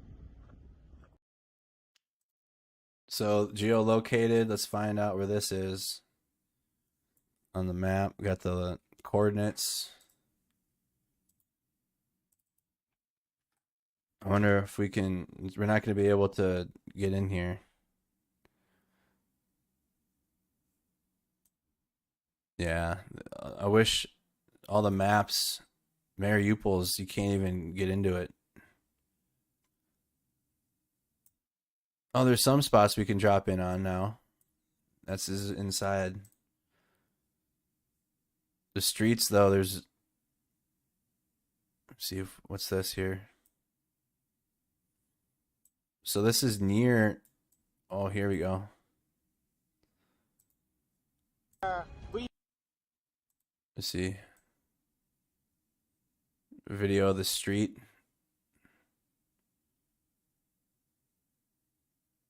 We see we got pink buildings, a blue building. They're definitely the same. It's that area. Look at you got a bunch of different paint that matches. I can't get down the street any further. Thank you, Lynette. Thank you so much, Lynette, for that, as well as Diane. Thank you for the super chats. Wow.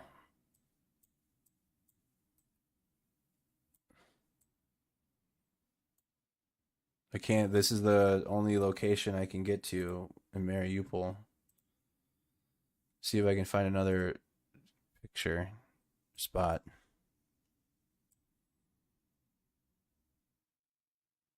It's really limited. This is another one. I think this is inside, though. Oh, actually, no, it's the same spot. No, we already were here. Really limited, so I can't really do a whole bunch of trying to match up the video.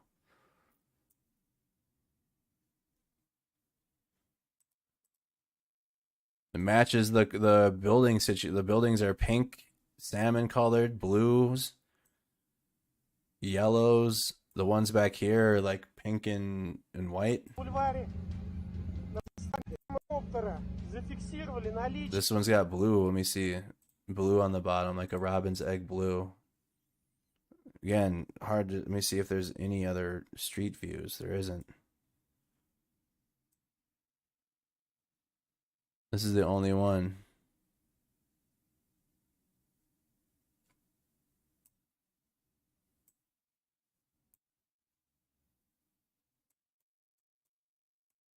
Very difficult to tell. The trees are covering a lot of the. Very green. There looks like a blue on the bottom, likely just similar architecture, but you can definitely see the robin's egg blue on this building. Definitely the neighborhood though. Same architecture style. Very Eastern military, or excuse me, very easterly looking, yes. Thank you, Christine Baker, for that. Thank you so much, Christine, for the Cash App. Thank you. Geo confirmed. What is this? Another video from Aero Zavidka showing one of their UAVs dropping a munition on a Russian vehicle. What is this? Another video. So that means there's one before, right? No? Where's Aero Zavidka?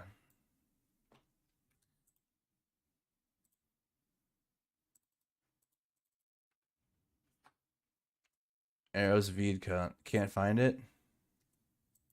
What? Oh, it's not a location. It's an organization. Head ass. Where is it from, though?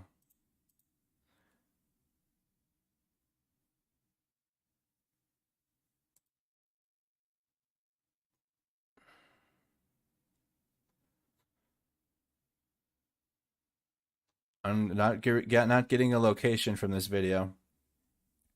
But showed one of their UAVs dropping a munition on a Russian vehicle. So, a Ukrainian munition on Russian vehicle with music. UAV video.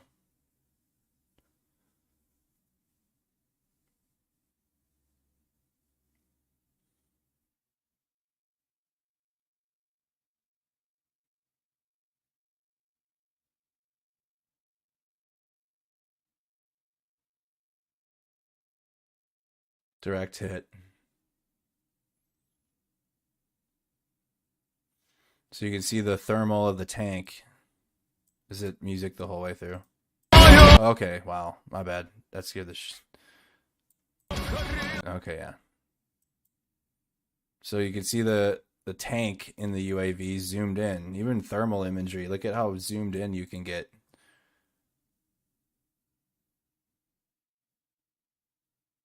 There's the troops. You can see that thermal. This has been a thing. The thermal imagery.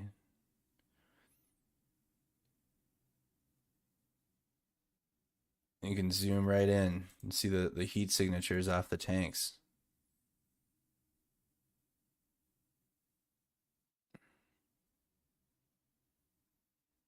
It means Air Force intelligence. Thank you, Tanya. So this is from their Air Force intelligence. Now I'm woke. Thanks. My bad, y'all. All right.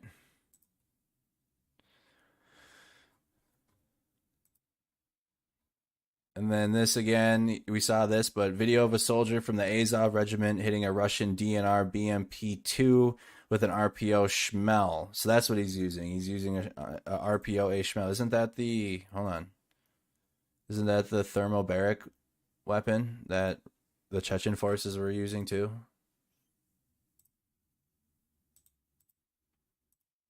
I think we looked this one up. Yeah, we did. It is. Yeah, that's that piece of junk.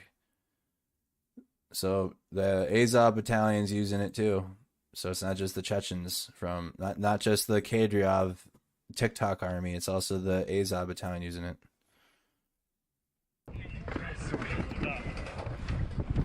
It's got like it's a flamethrower bazooka, basically. Flamethrower. It's got as incendiary explosion when it hits impact. Not a phosphorus though. It's not white phosphorus. It's thermobaric.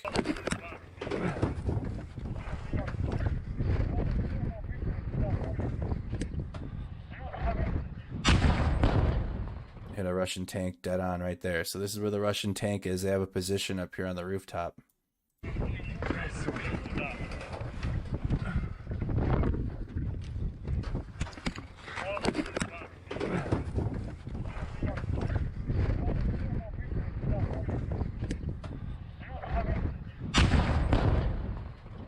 Alright. Alright, let's take a break from war footage real quick and see John's update. See his latest from today. Kyiv Diary, day 44. Did he post it anywhere else? Did he just post it to his Patreon?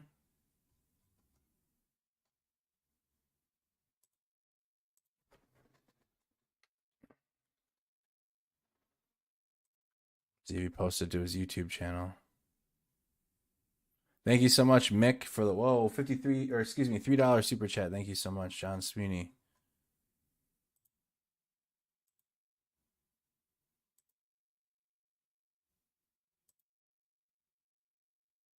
No, he hasn't uploaded to his YouTube channel in weeks. Do I have to look at his Patreon?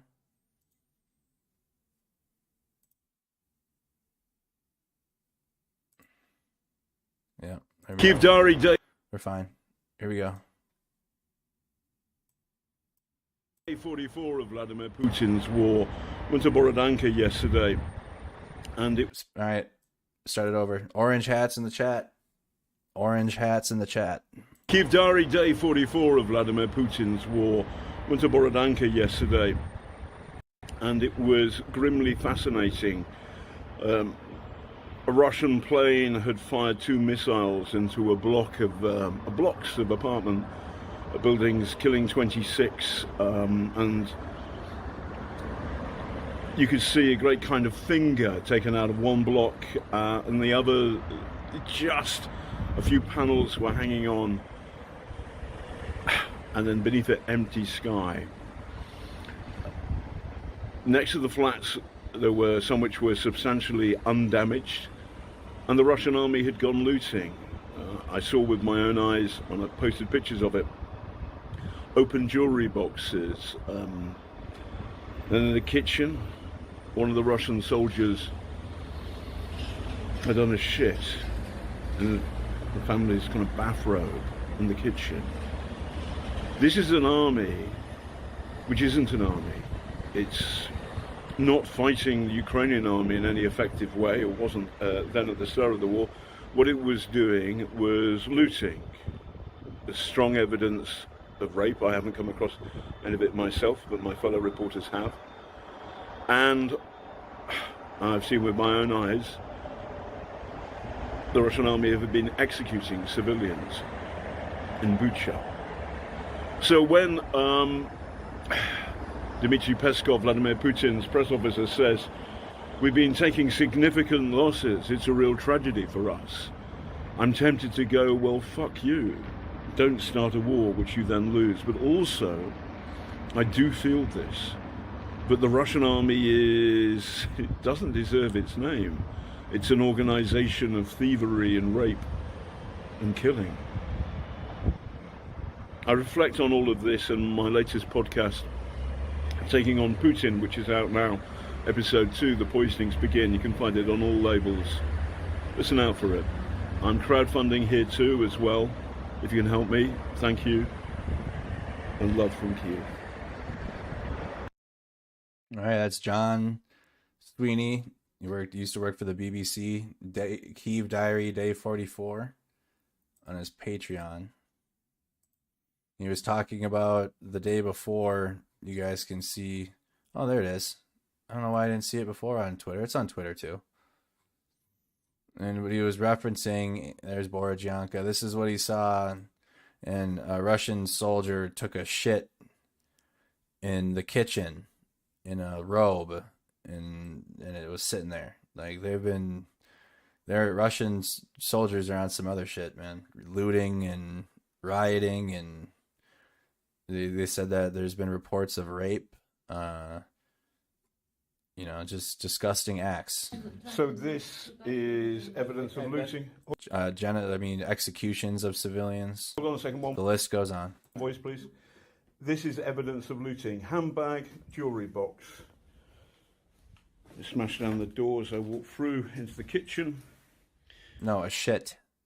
Like somebody shit on the floor. You can see, I remember this place wasn't that smashed up by the rockets. It's been smashed up by looters.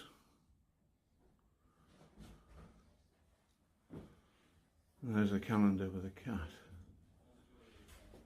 And there's a little heart. Home sweet home.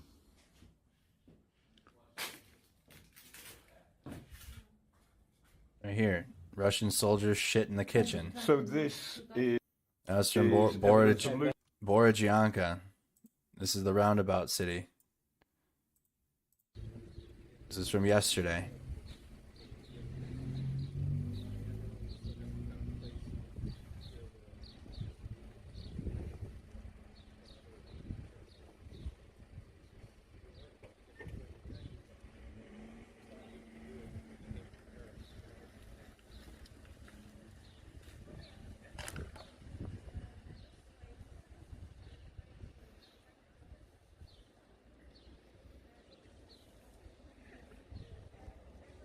This is John's reporting from Borodyanka.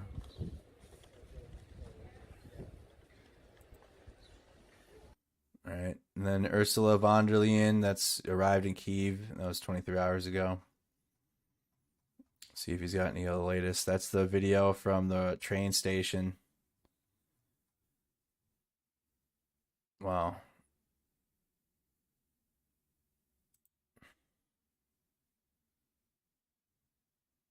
There's John out there with his lucky orange hat with all the journalists taking a picture of a cat out there.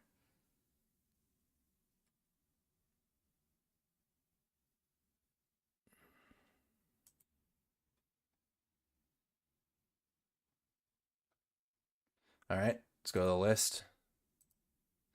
Subscribe to the YouTube channel if you guys haven't.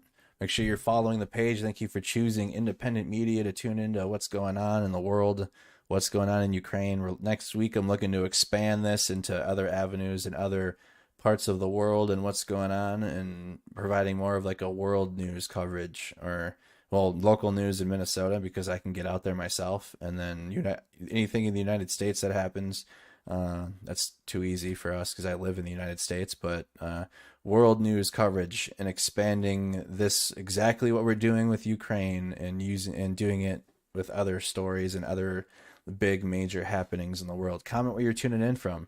What city and what state, where in the world are you guys watching from? Thank you for supporting independent news media live on the 9s. 9 a.m., 9 p.m. If I'm ever not live, I will post to Twitter. So feel free to follow us on the Twitter page at MMP LLC News, Mercado Media. Just search Mercado Media on Twitter. That's all you got to do. And then drop a follow. And then we do retweets. So we tweet out all the sources that I'm going through. If I'm ever not going to be live for a stream, I'll tweet that out. Keep you guys updated. We got Minnesota turned in. Minnesota, let's go. Syracuse, New York, Connecticut. Thank you so much for choosing Mercado Media. We got Virginia tuned in. Walla Walla, Washington. New York City. Hey from Alberta. How you doing? Camp Hill, Pennsylvania. London, Ontario. You're in the metaverse. In the metaverse. And Minnesota is tuned in. We got lots from Minnesota. We're covering a lot in the United States this year. We got congressional midterm elections this year. So it's going to be a shitstorm out there. It's going to be a shit show out there. We'll be out there. Close enough. Here you go. Thank you, Kevin, with the $10 super chat. Thank you so much. Smash that like button, y'all. Smash the like button. Andrew, total or federal election possibly called tomorrow for May vote. And Sydney, Australia tuned in.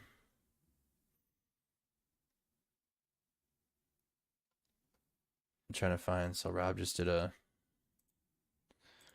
he more or less just did a video clips update. Fresno, California is tuned in. North Carolina tuned in. Welcome. Tulip, Washington. Hershey, Pennsylvania. Chicago. Corpus Christi, Texas. Drop a follow so you guys can comment. Make sure you subscribe to the YouTube channel so you can drop a comment as well. Drop comments, y'all. Let me know where you're tuning in from. Oh my goodness. When good men do something, thank you, bro. John Lee with the $100 bomb. Another one. Thank you, John Lee. Oh my goodness. Midterms are crucial to get out and vote. United States, it's coming. It's on the way.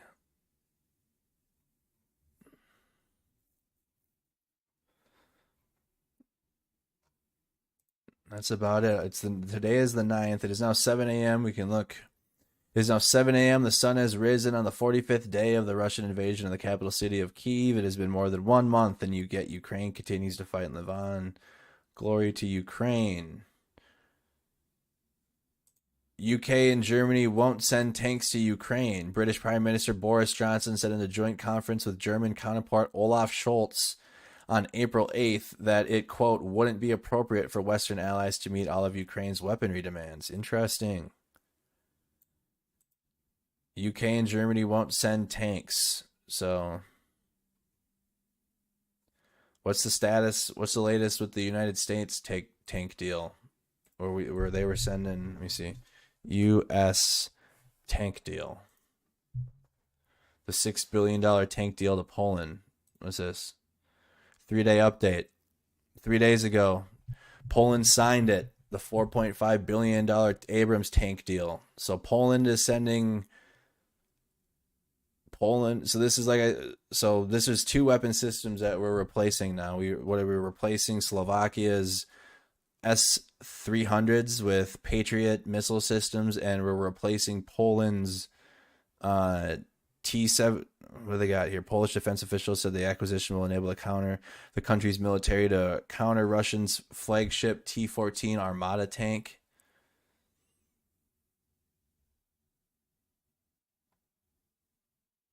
So Poland's getting the Abrams, the Ukraine isn't. Deliveries are to begin this year with 28 tanks to be procured to the country's armed forces. We are strengthening the Polish military, and we are deterring a potential aggressor. So they signed it. But the United Kingdom and Germany have the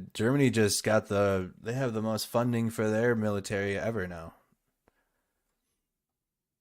Instead, the UK will send 100 million of defensive military equipment to Ukraine, including more Starsky anti-aircraft missiles and other 800 anti-tank missiles. So, although they're not sending tanks, they are sending 100 million in defensive military equipment.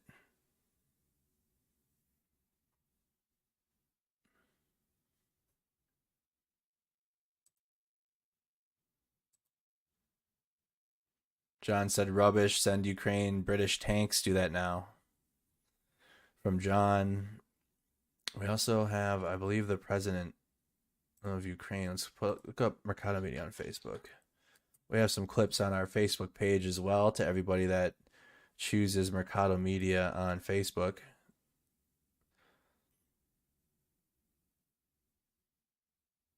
Whatever happened with the Unicorn Riot? The Unicorn Riot still doing their thing. They're a nonprofit, and they have almost 500,000 followers. So I had to grind. I'm behind. This is from Ukrainian President Volodymyr Zelenskyy. Video: Zelenskyy of Ukraine pleads for people to stop believing the Russian propaganda and help Ukraine fight. This war shows how much everyone did not want to notice in our country, in our people, how much the world believed in foreign propaganda and the Russian myths about Ukraine, not in reality. We have always been so brave, the bravest in the world. JQ, welcome to the Snack Squad. Welcome to Snack Squad. That's what our channel used to be called. Welcome to Mercado Media. Again, this is Ukrainian President Zelenskyy. 43-й день повномасштабної війни. Війни Росії проти України. Війни, яка проявила всю правду і про нашу Україну, і про всі інші країни, і про Росію, і про світ загалом. Ця війна демонструє, як багато усього не хотіли помічати у нашій державі, у наших людях, як багато світ вірив чужій пропаганді та російським міфам про Україну, а не тому, що є насправді. Ми ж завжди були такими. Ми завжди були сміливими, найбільш сміливими у світі, я в цьому впевнений. Бо хтось ще робив би те, що роблять українці. Хто ще мав стільки сміливості постійно боротись проти будь-яких проявів тиранії, захищати саме свободу? На кожних виборах, у революціях і на війні. Хто ще мав таку сміливість боротися проти усіх сил Росії на землі, в повітрі і на морі? Хто ще мав таку сміливість йти голіруч проти російської бронетехніки там, де росіянам тимчасово вдалося щось там захопити? Хто ще мав таку сміливість говорити всьому світові, що ліцемірство – це погана зброя? І не просто говорити, а переконувати і повертати світу чесність. Хто ще мав таку сміливість спонукати найбільші глобальні компанії забувати про бухгалтерію і згадувати про мораль? А усіх політичних лідерів, якими вони не були, навчати хоч трохи бути українцями, хоч трохи бути сміливими. Насправді, ось це наш бренд, ось це бути нами, бути українцями, бути сміливими. Якби усі в світі мали хоча б 10% сміливості, яку маємо ми, українці, то взагалі жодної небезпеки для міжнародного права просто не було б. Жодної небезпеки для свободи народів не було би. Будемо поширювати нашу сміливість. Почнемо спеціальну глобальну кампанію. Будемо навчати світ бути не просто трохи, а наповно сміливими. Як ми, як українці. Певні результати вже є. Передусім, вони проявляються у чинних санкціях проти Російської Федерації. Але в тому-то і справа. Результати поки тільки певні. Ще не такі, як потрібні, щоб зупинити Росію, щоб зупинити війну. Зверніть увагу. Вже не перший день у засобах масової інформації говорять не про те, як реально діють санкції проти РФ, а про те, чому ж ці санкції важливі. Ніби самі себе переконують, що ввели правильні речі, що застосованих обмежень достатньо.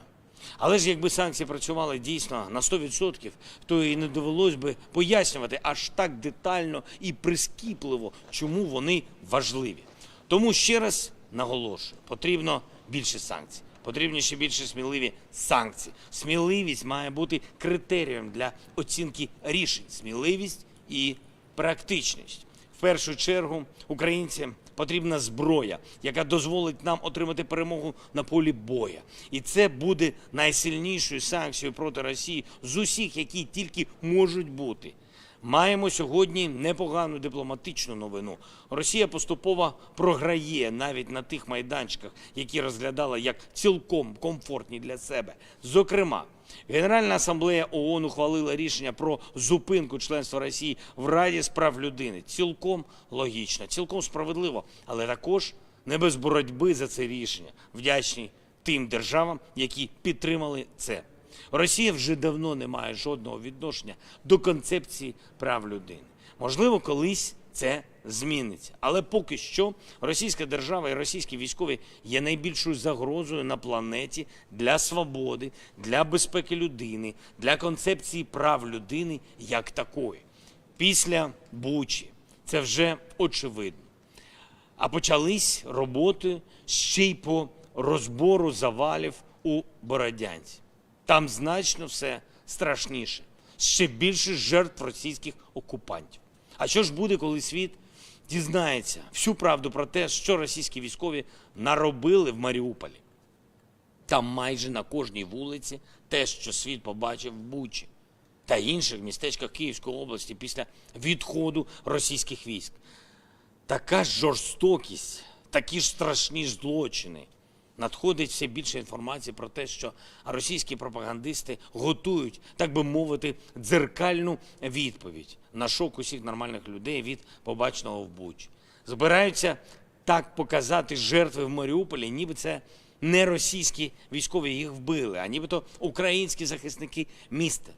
Для цього окупанти збирають трупи на вулицях, вивозять їх. І можуть використовувати десь в інших місцях відповідно до розроблених пропагандистських сценаріїв.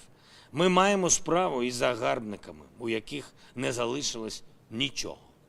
Нічого людського. Щоб виправдати власні вбивства, вони беруть убитих людей просто як декорації, як пропагандистський реквізит. І це окремий воєнний злочин, за який для кожного з пропагандистів буде відповідальність.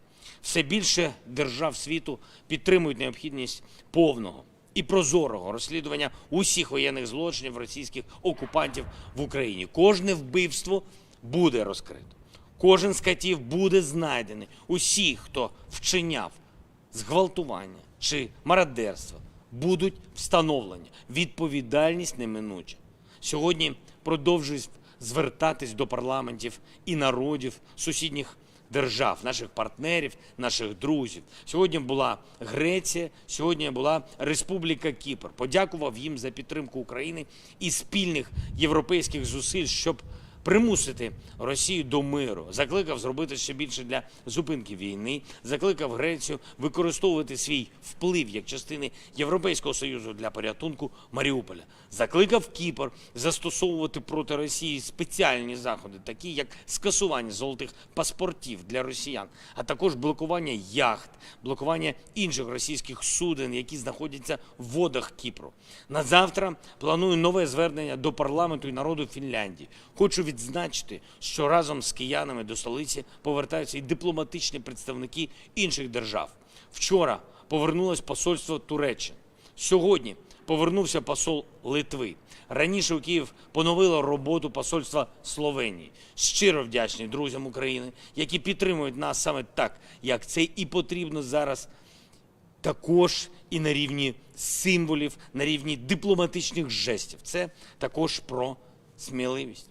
І я очікую на можливість зустрітися з усіма, хто з нами, з усіма, хто сміливий. Повертайтесь. З усіма дипломатами, які повернулись в нашу столицю і продовжують працювати.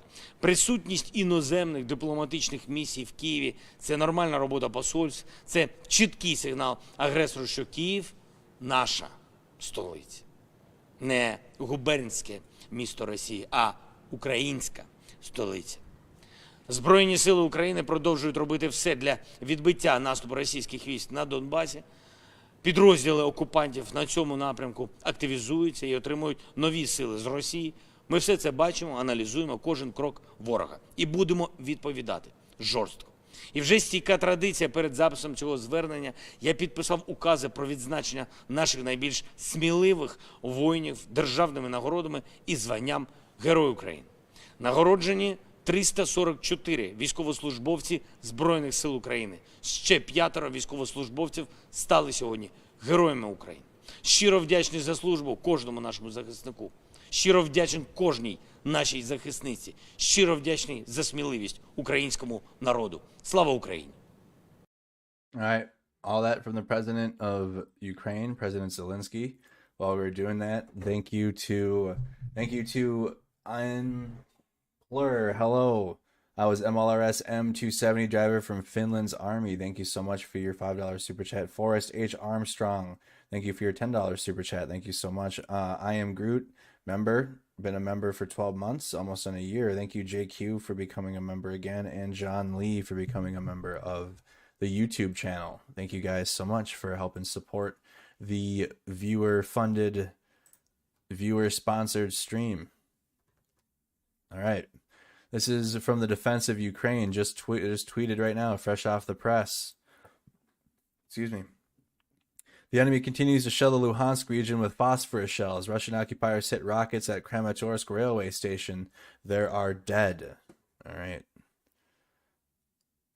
So let's check this out here. This is from the Defense Ministry of Ukraine. Yep, Defense of Ukraine.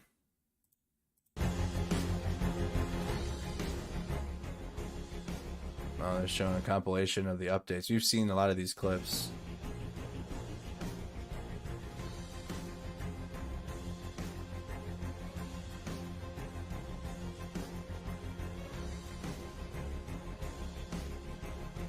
What level of escalation you will want? What level? How many people should be died here? How many Ukrainian blood should be on this floor? How many? For next level of escalation. It's a real. Russia started Third World War. It started. Don't thinking that it will be maybe. No, they started it against the civilized world. Atrocity, you can see it. It will be in your cities also if you will not stop them right now. Not only sanctions, weaponry also. It's a difference.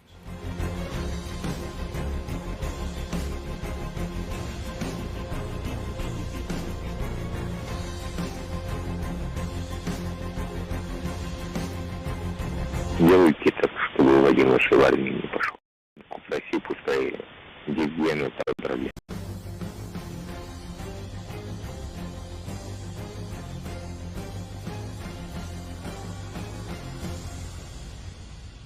I don't know what any of that meant at the end. All right. Budanov also said that following Russian military's forecasted attempt to destroy Kharkiv and Mariupol, they may try to advance towards Kyiv.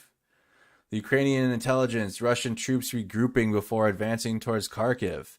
Head of Ukraine's military intelligence, Krilo Budanov, said in an interview with CNN that Russian troops are regrouping towards a city called Izium via Belgrade. So that's all movements. That's from Belgrade. That's in Russia.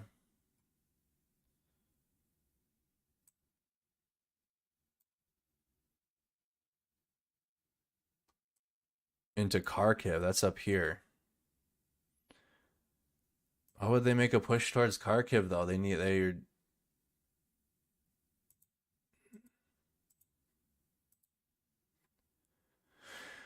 via Ukrainian intelligence, Russian troops regrouping before advancing towards Kharkiv. Again, Kharkiv, there isn't really much combat happening there, just lots of civilian targets being shelled for 40 days straight. Head of Ukraine's military intelligence, Krilo Budanov, said in an interview with CNN that Russian troops are regrouping towards a city called Izium via Belgrade. Budanov also said that following the Russian military's forecasted attempt to destroy Kharkiv and Mariupol, they may try to advance towards Kyiv. They were just expelled away from Kyiv. I think that would, in order for that to happen, they would need a significant win. They've already been expelled from Kyiv. Then they have to go all the way back. They don't have any. I think Kyiv's over with right now for Russia. That's obviously a threat, but they've been pushed all the way back. They'd have to go all the way across territory here, or put troops in position up here to move in again. But that failed miserably, and now Ukraine has over a month's worth of training now. A push towards Kharkiv, huh? And then obviously we have the shelling of soft targets in this region, including the railway station in Kramatorsk. Yeah, it's all in the east now, y'all. That's why I don't know why. I mean, they may try to. I mean, I don't know. That's a threat advancing towards Kyiv, but they're pretty focused in the east now. Their resources are too thin. They're too thin right now to try to make any advance towards Kyiv again. A push on Kharkiv though, they have a lot. All their troops are in here. All the Russian soldiers are in this region. So we'll see on that. Then advance into Kharkiv. Every day there is a more outrageous atrocity perpetrated by the army of the war criminal. Every day there are verbal condemnations around the world. It's time for more. The enemy is weak. Together we can put a stake in its heart. And so that's from Reuters. Ukraine demands tough global response to train station missile strike. In Lviv on April 9th. So this is the newest, fresh off the press from Reuters. Ukraine calls for more weapons and harsher sanctions after it blamed Russia for a missile attack that killed at least 52 people at a train station packed with women, children, and the elderly fleeing the threat of a Russian offensive in the east. President Volodymyr Zelenskyy called the strike in Kramatorsk in the eastern region of Donetsk a deliberate attack on civilians. The city's mayor estimate 4,000 people were gathered there at the time. The United States, the European Union, and Britain condemned the incident, which took place on the same day European Commission President Ursula von der Leyen visited Kyiv to show solidarity and accelerate Ukraine's membership process. Do you guys think that we're going to see any other big leaders show up there? You guys think the NATO NATO Security General show up? Any UN leaders? President? You think any other world leaders are going to show up in Kyiv? What if Biden showed up? You think Biden would make it there? Doubtful. We expect a firm global response to this war crime, Zelenskyy said in a video posted late on Friday. Any delay in providing weapons to Ukraine, any refusals can only mean the politicians in question want to help the Russian leadership more than us. He said, calling for an emergency embargo on all Russian banks to be cut from the global system. Regional Governor Pavlo Krolenko said the station was hit by a Tochka-U short-range ballistic missile containing cluster munitions, which explode mid-air, spraying lethal bomblets over a wider area. Your coverage is greatly valued. Thank you, Andrew. Thank you so much, Fahrenheit 451, for that. Reuters was unable to verify what happened in Kramatorsk. Cluster munitions are banned under a 2008 convention. Russia has not signed it, but has previously denied using such armaments in Ukraine. Russia's more than 6-week-long incursion has seen more than 4 million people flee abroad, killed or injured thousands, left a quarter of the population homeless, and turned cities into rubble as it drags on for longer than Russia has expected. Russian families buried relatives killed in Ukraine with gun salutes and military bans on Friday, a day after the Kremlin said for the first time it had lost significant number of troops. So Russian families are given military burials now. In Washington, a senior defense official said the United States was not, quote, buying the denial by the Russians that they weren't responsible, and believed Russian forces had fired a short-range ballistic missile attack in the train station. Listen, there has been not a single instance of Russia saying that they did something when they didn't. They will deny it no matter what. It's kind of like in a toxic relationship. The person just denies, and then doubles down. That's Russia. They will never admit to anything they do, and then they will say the person that they're doing it to is doing it to them. But they're doing it. That's Russia. Every time. Can't believe a single word they say. Anybody that bolsters or promotes Russian anything calls the Kremlin, calls Putin a genius or whatever the hell, just clowning. They're deny. Russian Defense Ministry was quoted by RIA news agency as saying the missiles said to have struck the station were used only by Ukraine's military and that Russia's armed forces had no targets assigned to Kramatorsk on Friday. Russia had denied targeting civilians since President Vladimir Putin ordered the invasion on February 24th in what he called a, quote, special military operation to demilitarize and, quote, denazify Russia's southern neighbor.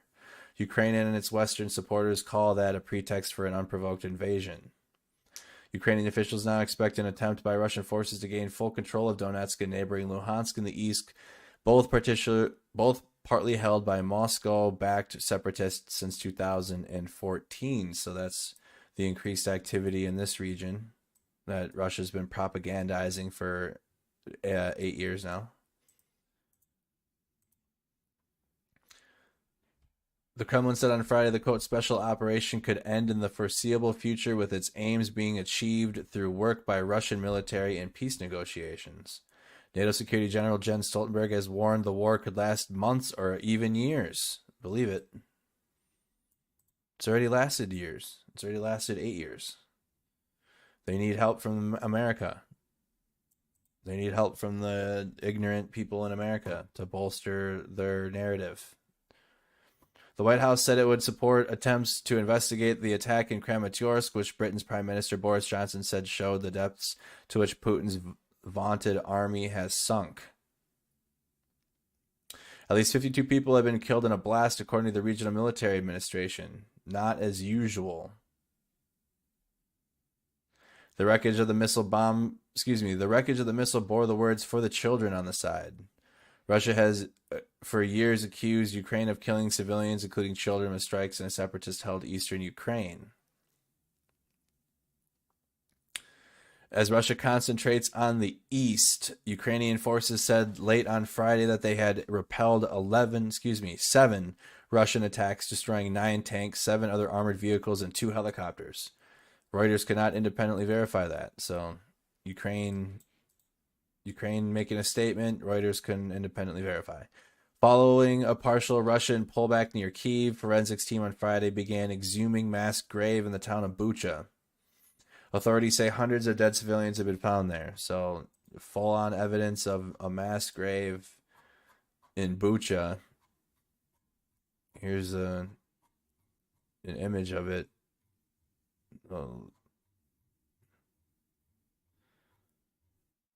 Where is it now? There. Exhumation of bodies in the mass grave. There's already been intelligence that have been put out there of regulations and how Russia does mass graves for genocide, for committing genocide, and the proper how deep to dig the trench, how many bodies you can stack in a region, how high it has to be, the chemicals that you have to put over on top of the soil. So disgusting, but it's a real thing. Mass graves in Bucha being exhumed.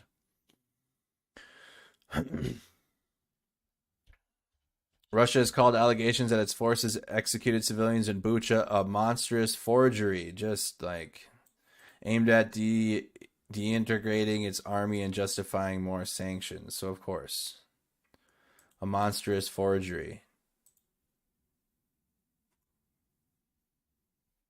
They will never. Visiting the town on Friday, von der Leyen said it had witnessed the unthinkable. So you got Ursula von der Leyen, the president of the European Union, there herself, seeing it. She later handed Zelenskyy a questionnaire forming a starting point for the EU to decide on membership, telling him it will not be as usual be a matter of years to form this opinion, but I think a matter of weeks. So Ukraine to join the EU in a matter of weeks? Austrian Chancellor Karl Nehammer to visit on Sunday. Austrian Chancellor Karl Nehammer. So I had asked if there was going to be any. Do you guys think there will be any other world leaders? And there's the Austrian Chancellor is visiting to talk to President Zelenskyy. The bloc also overcame some divisions to adopt new sanctions, including bans on the import of coal, wood, chemicals, and other products, alongside freezing of EU assets belonging to Putin's daughters and more oligarchs. EU Foreign Policy Josep Borrell said the possibility of an oil ban would be discussed on Monday, but called oil sanctions, quote, a big elephant in the room for a continent heavily reliant on Russian energy. The Russian states on Friday broadened its export curbs against Russia and ally Belarus, restricting access to imports of such items such as fertilizer and pipe valves. Ukraine on Tuesday secured a new commitment from NATO to supply a wide range of weapons. Slovakia has donated an S-300 air defense system to Ukraine, while Britain will send a further £100 million of military support, which is equal to about $130 million. In Prague, defense sources said the Czech Republic had delivered tanks, rocket launchers, howitzers, and infantry fighting vehicles and would ship more. So that's a big latest update, the fresh out of the press for this morning.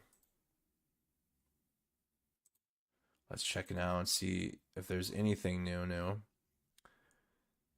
So Russian soldier deaths. This guy was a year older than me, and this guy was born in the year 2000. So a lot, 7 years younger than me. Dmitry Pietrov and Ivan Kulichkin served in the VDV's 98th Airborne Division. They were killed in Ukraine. Russian soldiers. From the Defense Ministry,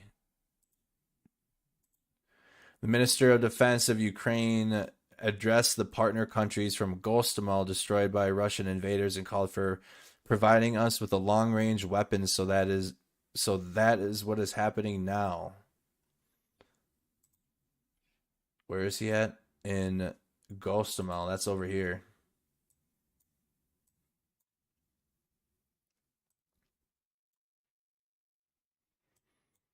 Right in here. North of Bucha. Little north of Bucha. Atrocity really in civilian places. This is no military any facilities, no military object, just civilian.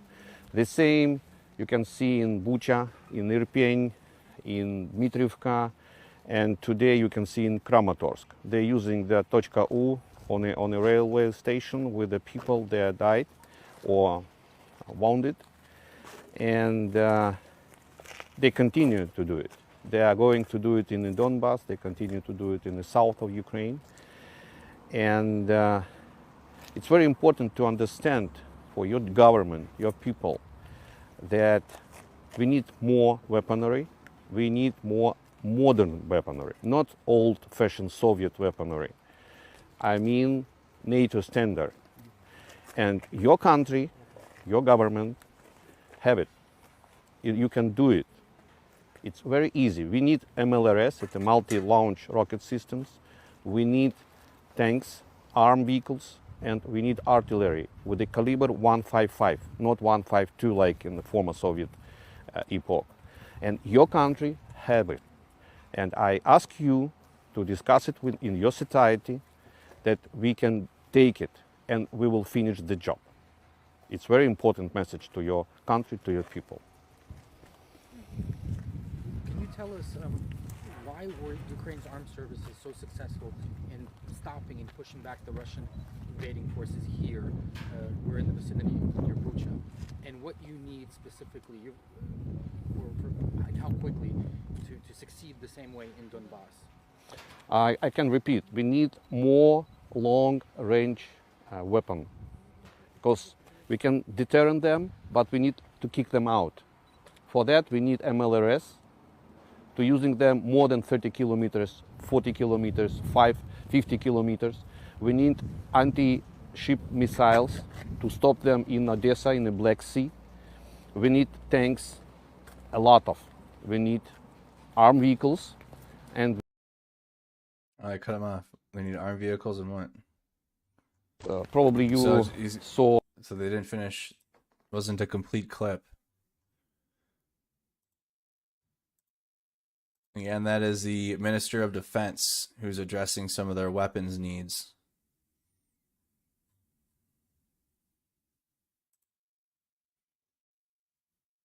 Let's do...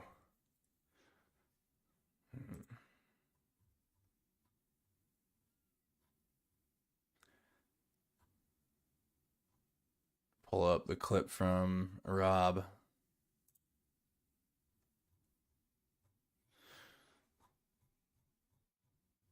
What's this here now? Video of Russian Inkodets UCAV strike at the Azovstal plant in Mariupol. So Mariupol, southeastern port city.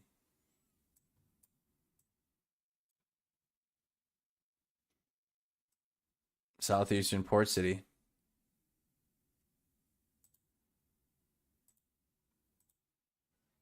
No audio.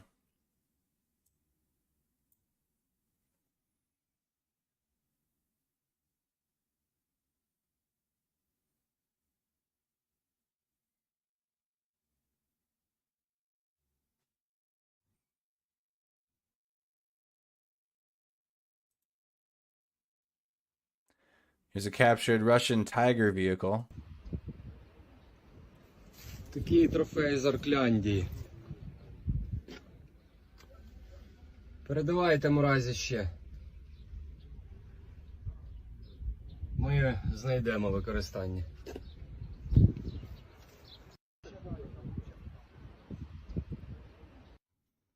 Here is a video of a tank targeted by Ukrainian forces. A secondary explosion is likely the result of ammunition catching fire.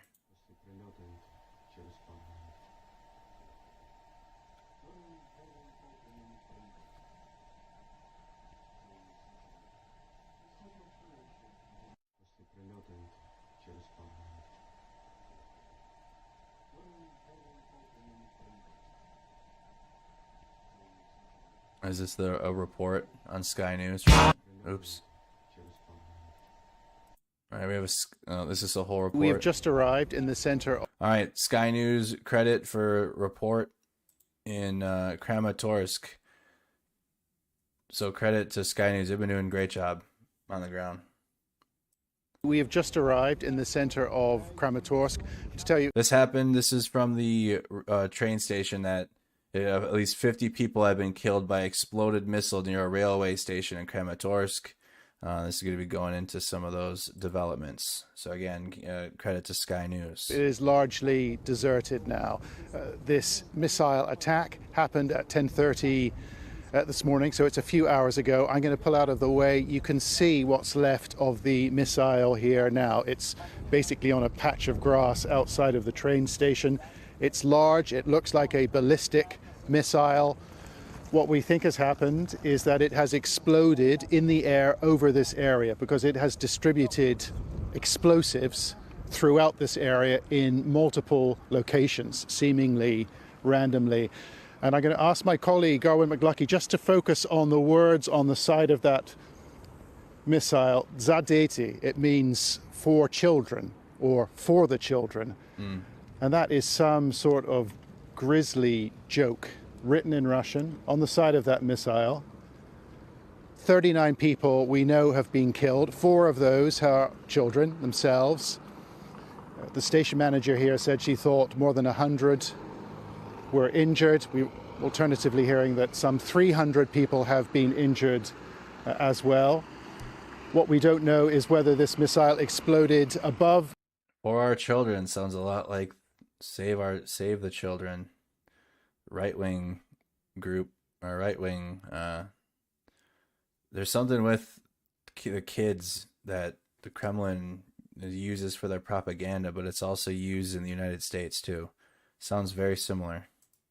The airspace above the station, or whether it was brought down by some sort of anti-rocket or anti-missile system. Let's go over to the station, but it has caused really terrible damage. Horrific damage, largely to the people who were waiting here. Everybody knows this was a train station. It's big, it's multiple platforms. Everybody knows that it has been used over the last couple of days to get tens of thousands of people in eastern Ukraine out of here. And they come here, they come to this station because getting the train is the safest way to get out of eastern Ukraine. There were thousands of people, and we were here Monday and Tuesday. There were thousands of people here in the morning as well. We've heard alternatively 2,000 to 4,000 people this morning, largely women and children. The men are not allowed to leave. Men between 18 and 60 are not allowed to leave. You can see some of the damage here.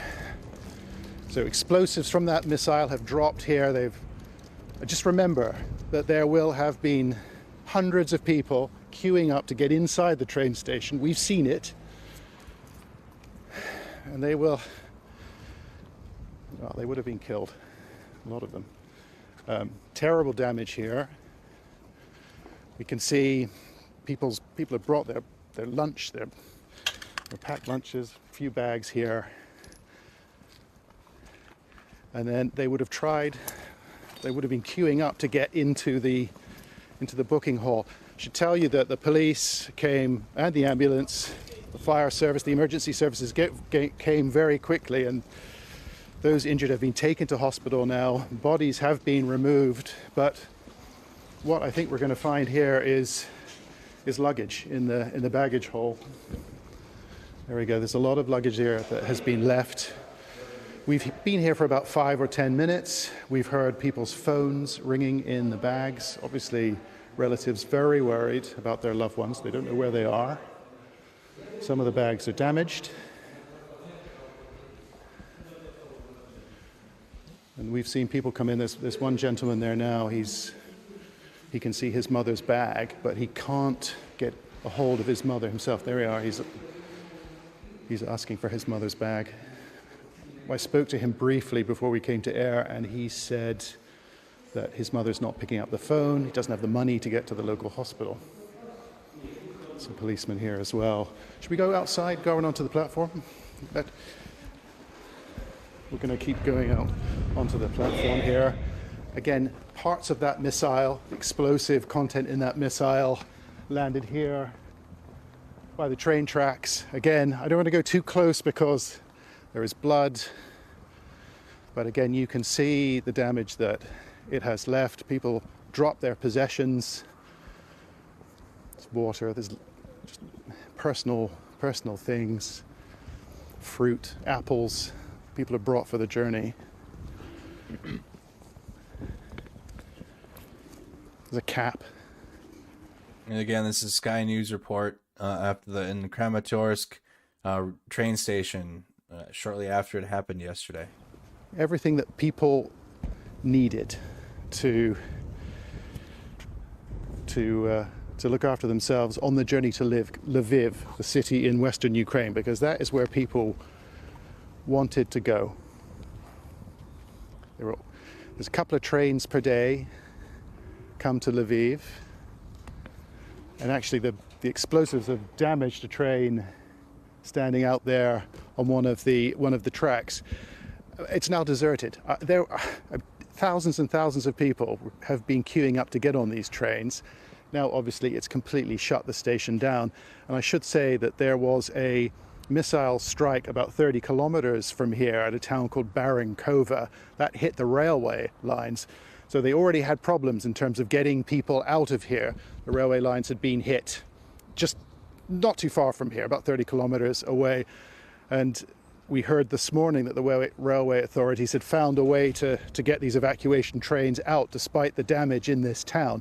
This is altogether on a different scale, and I don't know where it will leave the evacuation, this general evacuation that's been going on. The governor of this region, he's been saying for a couple of weeks now that he wants everybody to get out, both for their personal safety and because he expects this major Russian offensive, which is not very far away from here at the moment. He expects, to put it matter-of-factly, he expects to be fighting in this city, Kramatorsk, Slavyansk, another city nearby. He expects these cities to be at the heart of the fighting, and he doesn't want people here. He does for their own safety, and he doesn't want them to get in the way of his troops as well. You know, in terms of responsibility, the Russian state media has already claimed that the Ukrainians have fired on themselves. I think that is highly, highly unlikely. I think that has very, very little credibility. But the Ukrainian army and the reserves, they would draw people from this community, from Kramatorsk. It just begs the question, would people fire on themselves? Would they fire on their friends, their family? It's just highly, highly unlikely. And there will be an investigation. I'm sure there has to be an investigation here because this would qualify as a war crime under the Geneva Conventions. This is an attack on civilians, clearly an attack on civilians. Everybody knew what was happening at this train station. Tens of thousands of people had passed through here. We can go to another section if you want to stick with us. Okay, let's just go over onto another side of the station. It just gives you an idea of how the explosives from this rocket, from this missile, dropped in different locations around the station itself. You can see some of the windows have been broken. There are shrapnel holes in the walls. Powerful, powerful blast. And it must have been absolutely terrifying. I mean, there will have been thousands of people at the station. I mean, when we were here, we saw hundreds of people here on the benches, standing with their bags, waiting for the trains to come.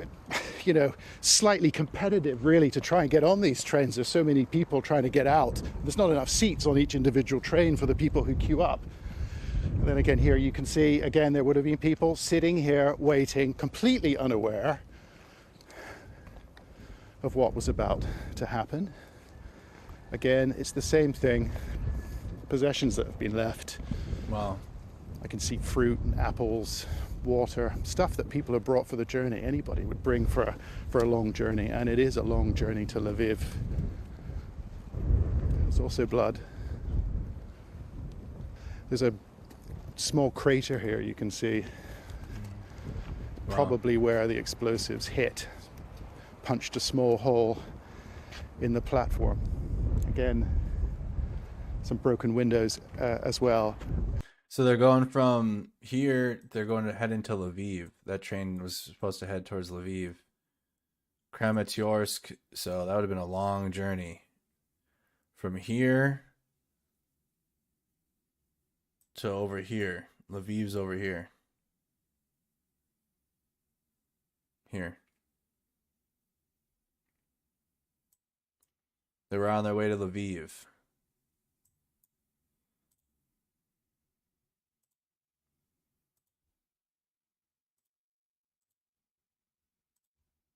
Must have been terrifying for the people who are here. It is now deserted. We spoke to the station manager. She said those people who were able left very quickly, and it is absolutely deserted now. There's a few Ukrainian soldiers here, a few people who belong to the railway, but yeah, you know, this will have significantly set back the evacuation efforts going on here, and they were in full swing. They've been in full swing for the whole week. I think tens of thousands of people will have passed through here since Sunday or Monday. An absolute disaster here. Absolute disaster outside the train station in Kramatorsk. What do we got here now? I had a video here. What's this now? Mariupol on University Street. This was posted on April 8th, yesterday afternoon. It's Университетская. Yeah, Mariupol's southeastern port city. Over here, southeastern port city, Mariupol, this town where the Chechen forces, the Azov battalion, all that's down in Mariupol. The Kadyriovites, the TikTok army, that's all in Mariupol. Just complete town, city's completely destroyed. Just a big war zone.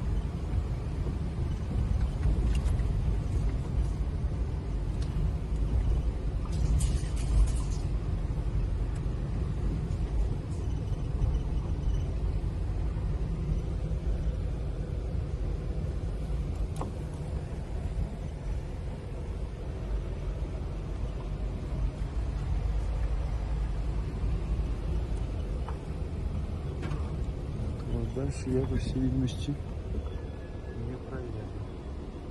Так, это улица Университетская. Again, this is Mariupol.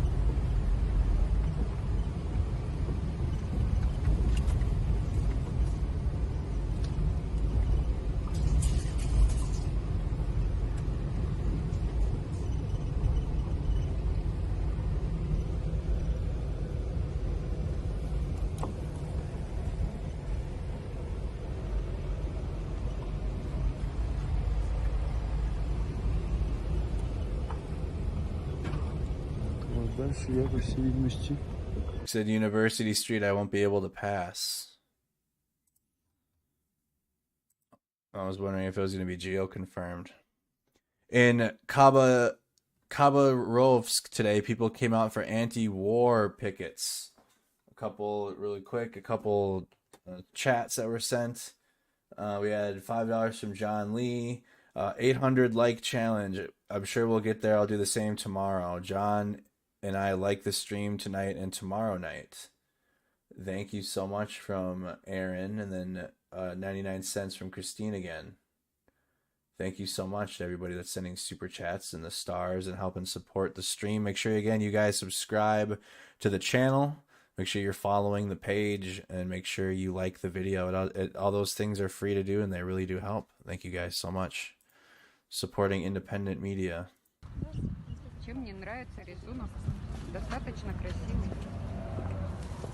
And can't even hold a piece of paper.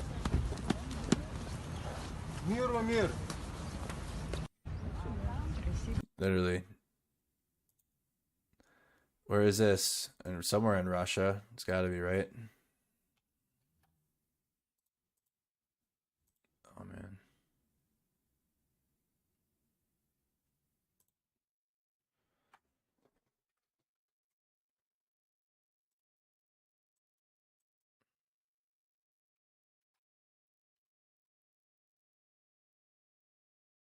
Yeah, it's in Russia. Where? Oh, wow.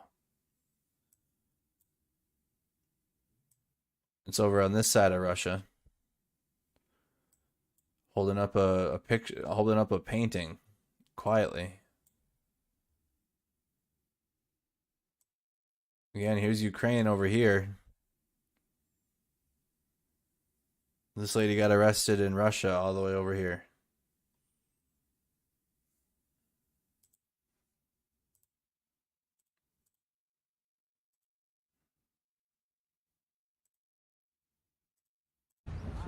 Красивый рисунок. Чем мне нравится рисунок? Достаточно красивый. Молодец. Миру мир. Красивый рисунок. Wow. Чем мне нравится рисунок? Достаточно красивый. Wow. Russian T-80 VM turret blown off. Oh, we saw that. That's old. What is this? Oh, it's this thread from the whole thread. He's posting all these in one thread, huh? Yeah, 935 clips. Yeah.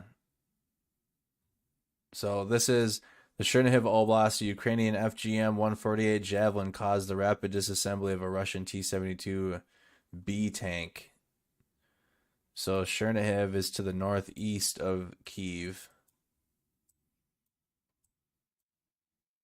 Excuse me. Right up here. To the northeast of Kyiv. Chernihiv.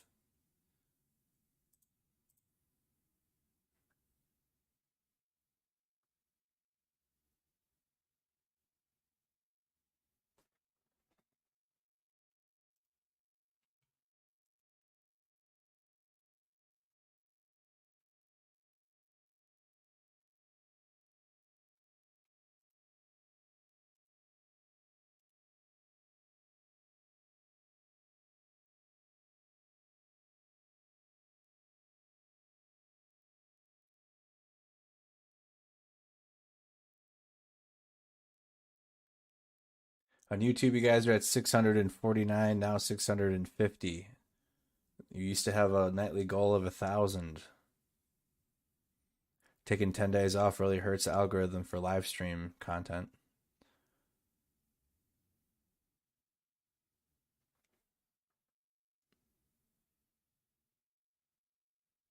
So those are pieces of that Russian tank that are in the farm or off to the sides of the road.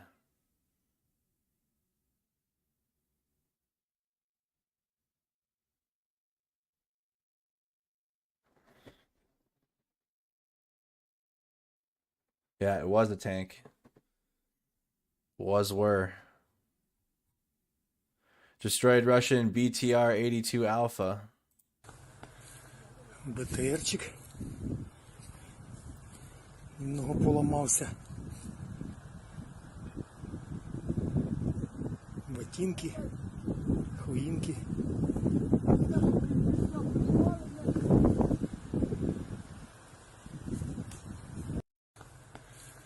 БТРчик.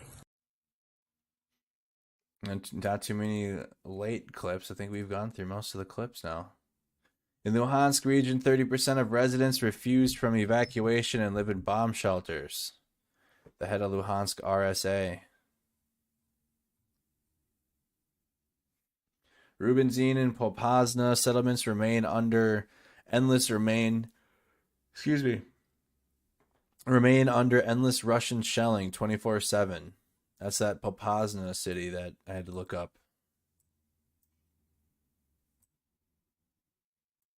That's in the Kramatorsk region.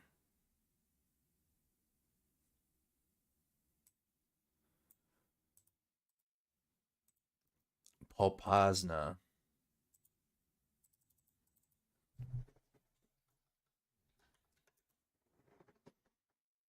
Right here.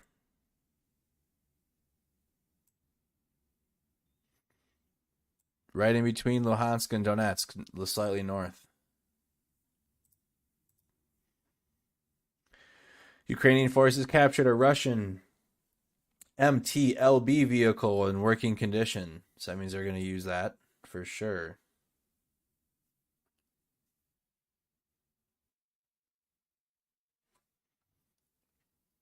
They are going to be using that.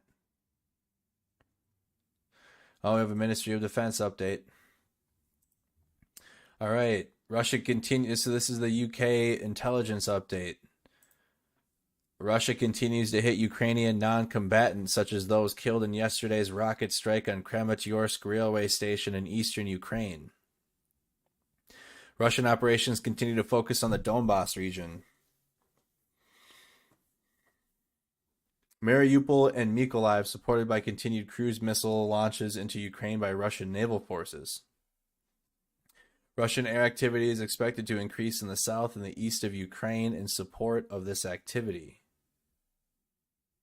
However, Russian ambitions to establish a land corridor between Crimea and the Donbas continue to be thwarted by Ukrainian resistance. So this is the latest from the UK Defense Intelligence Update.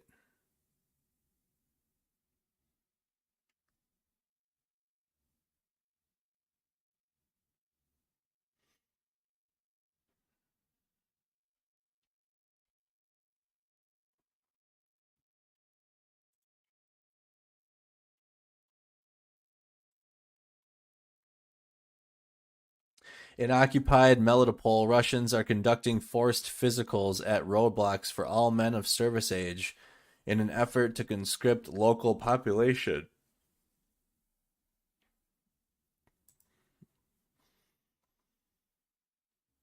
An eventful night. So this is a Canadian Ukrainian volunteer who I've added to our list for sources. An eventful night, we continue to conduct penetrative raids into areas under Russian control around Kherson, Ukraine. They are running a lot more recon operations, but we rule the night. This has made them very uneasy, and they shelled several villages southwest, south, and southeast of Kherson. Terrain is brutal, and you cherish every defilade. Something worth mentioning, the Russians have no encrypted comms. They use SW radio. Their OPSEC is blown. We hear everything they say, everything they do. Their position here is becoming increasingly untenable. Meanwhile, in occupied Melitopol, Russians are conducting forced physicals at roadblocks for all men of service age in an effort to conscript local population. Known collaborators have also been providing the occupying authorities lists of men ages 16 to 65. Bad idea. Correction, I meant to say northwest, north, and northeast, not south. My apologies, my brain is tired. Oh my goodness, Cleve with $100 super chat. Thank you so much. He said, match this. Thank you, Cleve. Oh my goodness. So an eventful night. So Kherson, that's down here. That's down in this region, Kherson. And then they said Melitopol.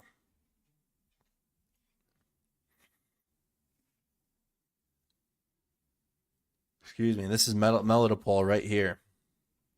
They're conscripting, so Russia's conscripting Ukrainians, forcing them to fight.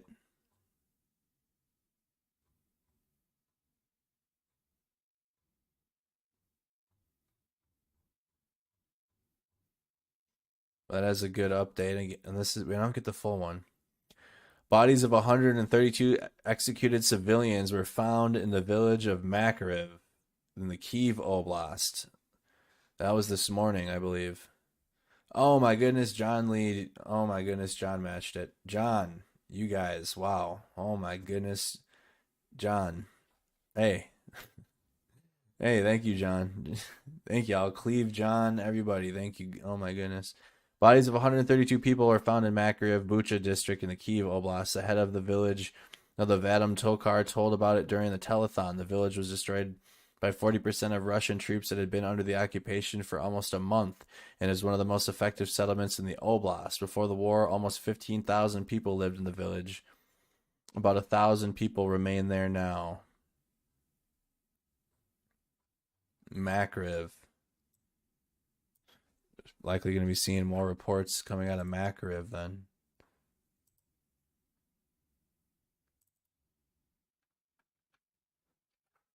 Makariv.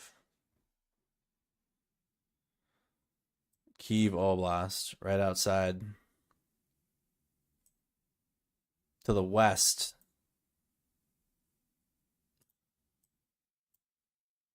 Makarev.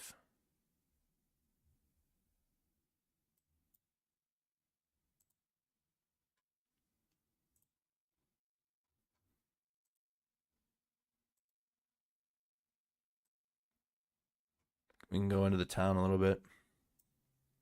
See what it looks like. 132 civilians in this town. Is that a Lenin statue? Can't know.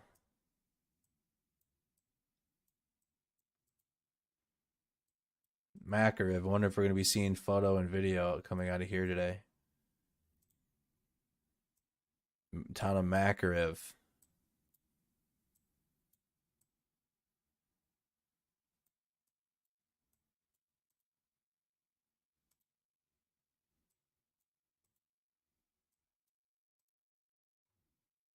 The Russian military walks past the house and says, "Peace to your home," and then smiles.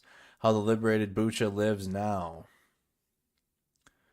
Sky God with the, oh my goodness, ain't no party like a Mercado party. Thank you so much, Sky God.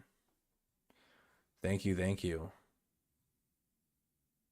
We got air raid sirens in Donetsk and Kramatorsk. That was within the last half hour. So, activity going on in this region here in the east, in this pocket that Ukraine still holds. Air sirens in the last half hour. Donetsk and Kramatorsk. That's up here.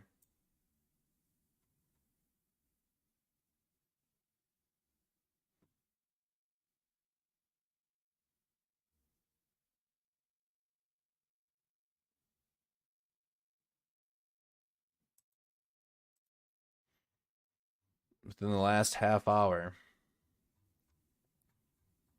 Let's go to the main profile, show you guys a recap of the day prior as we're waiting for some warning reports to come out. In Ukraine, dozens of people, including some children, were killed on Friday in what the authorities said was a missile strike on the railway station. Many more were injured among the 4,000 said to be waiting to be evacuated away from the fighting. Ukrainian President Zelenskyy was quick to condemn the attack. Ukraine says Russia is focusing its efforts and regrouping in the east after withdrawing from Kyiv's outskirts. Moscow's sights are said to be set on gaining full control of Donetsk and Luhansk, the regions partly held by Russian-backed separatists since 2014. Ukraine said it was aiming to establish up to 10 evacuation corridors for civilians in the east, and for those in the south, like the tens of thousands in the battered port of Mariupol, who remain trapped without power and dwindling supplies. On the ground around Kyiv and in Bucha on Friday was the European Commission President Ursula von der Leyen offering reassurance of Ukraine's bid for EU membership, but also expressing shock and horror at the alleged war crimes committed against civilians by Russian forces in the town. The whole world is mourning with the people of Bucha. And they are the ones who are, as you said, defending the border of Europe, defending humanity, defending democracy, and therefore we stand with them in this important fight. In Borodyanka, less than 40 miles northwest of Kyiv, families have been waiting patiently as diggers search through the rubble of their half-destroyed apartment blocks. President Zelenskyy said the situation there eclipses the horrors even of Bucha, where the alleged killings of civilians by Russian forces have been widely condemned by the West as war crimes. The work to clear the rubble in Borodyanka has begun. It's significantly more dreadful there. Even more victims from the Russian occupiers. And what will happen when the world learns the whole truth about what the Russian military did in Mariupol? There, on almost every street, is what the world saw in Bucha and other towns in the Kyiv region after the withdrawal of Russian troops. The same cruelty, the same terrible crimes. Zelenskyy offered no further detail or evidence that Russia was responsible for civilian deaths in the town. Russia denies targeting civilians and says images of bodies in Bucha were staged to derail peace negotiations and to justify more international sanctions. Ukraine's Prosecutor General Irina Venediktova. In the Kyiv region, we find in Kyiv region Makariv, Borodyanka, Buchel, Hostomel, Irpin, we found 650 dead bodies. From them, it is 40 dead bodies, only kids. Reuters could not independently verify those figures. Ukrainian negotiator Mikhailo Podolyak said in televised comments on Friday both sides were constantly talking together online, but that the mood had changed since events in Bucha. Meanwhile, Russia gave its most somber take yet on the 6-week-long war in Ukraine, describing rising troop losses, slow progress, and the economic pain of sanctions. On Thursday, Kremlin spokesperson Dmitry Peskov lamented the death toll, saying Russia had suffered significant losses of troops, adding, "It is a huge tragedy for us." On Friday, Peskov again said what Russia calls its special operation in Ukraine could end in the foreseeable future since its aims were being achieved. My ass. Literally, you gotta, like, every single thing Russia says, you gotta go off the opposite. You gotta go off of the opposite of what they're saying. This is a longer video too. A clip UAV footage showing Russian troops retreating from the Kutskivka and Preselin towns in the Kharkiv Oblast. All from yesterday. Zooms in pretty far. You can see the troops pretty damn near up close in the footage. Hey, also Facebook considered grabbing the badge in the bottom. It's got the little heart in it. Become a monthly supporter. Facebook's offering a bonus right now. We'll be doing member and supporter giveaways for members of the YouTube channel and then supporters of the Facebook page. Just let me get all settled in here, y'all, and get in a groove. And I still have furniture moving into my apartment. And once I'm settled in, I'll definitely be interacting more with you guys and doing giveaways and things like that to those that support.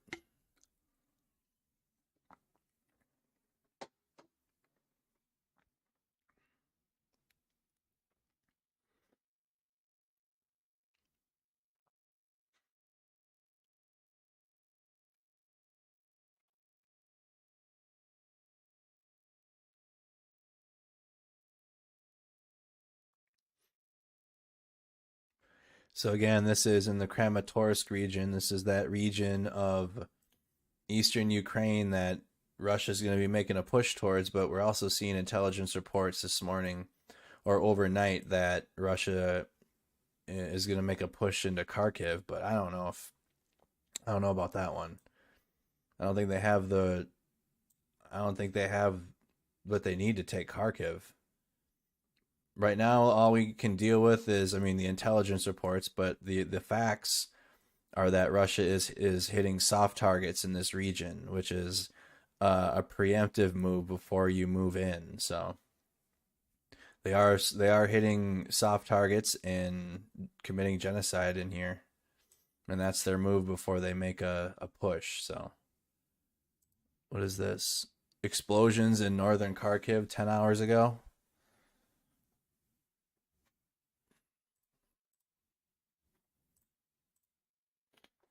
Queen Shama, thank you so much. And we got EK, welcome to the King Size. Thank you so much. Comment where you guys are tuning in from. There's the Russians in their trench right there. In 720p. Queen Shama, thank you.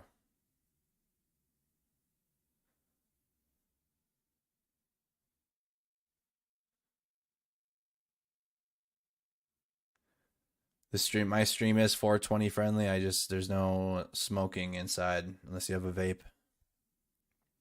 I need to get one of those. But it's still 420 friendly, just I can't spark up indoors. Gotta have my safety meetings before the stream and after. I'm considering doing a late night Instagram stream tonight. Haven't done one of those in a while. Appreciate that, Ryan from Sherman, Texas. Thank you.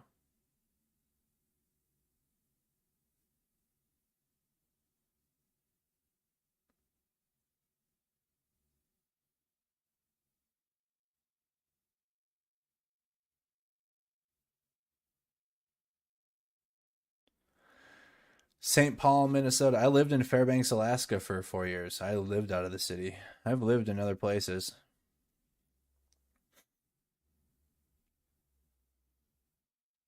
I want to talk about living in a isolated location. I lived in Fairbanks, Alaska for 4 years.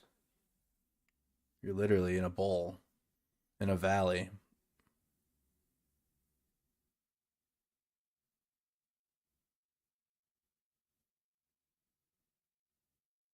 Thanks, Andrew, watching from Rhode Island. Look at, you can see the Russian soldiers right there. Clear as day. And then you watch their tactics or their non-tactics as they're retreating, but they're just going through taking a casual stroll.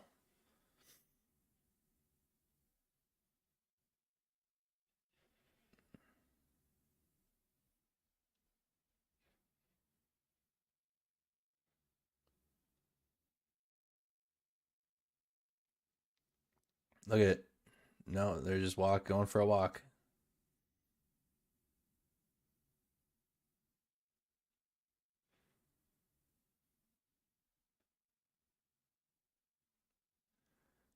Yeah, I was stationed at Fort Wainwright.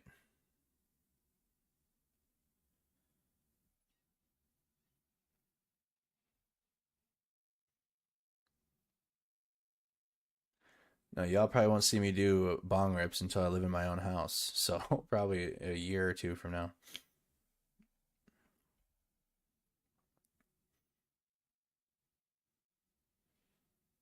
Yeah, Barak, they got the UAV watching them, and then the Baraktar's hitting targets as they're evacuating, retreating. Anchorage, Alaska tuned in. How's Coots Bar doing? No, those are Russian soldiers. You're watching Russian soldiers right now. Chilkoot Charlies.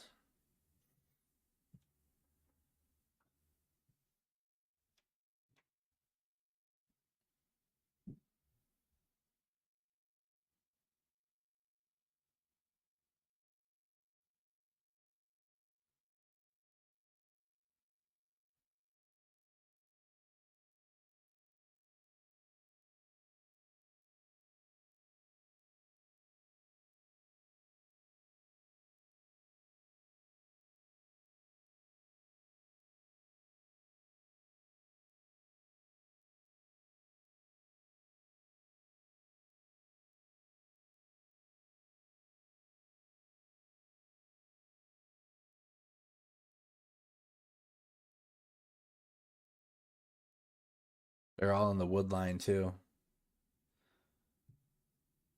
Yep. Nearly 6 minutes of video here. What is this? Clip howitzers, 155 millimeter Zuzana of the Slovak army are transported to Latvia to the borders of Belarus with Russia.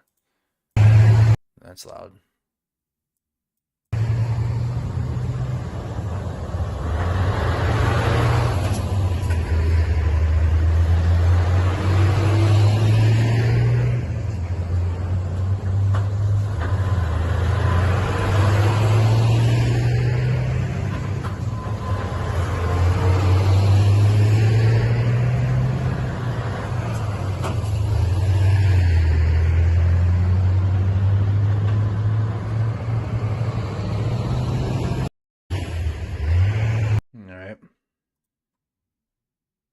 Video: Ukrainian Special Forces in action includes sniper, javelin launch, and taking some casualties. Unknown date. So just some combat footage from Ukrainian Special Forces.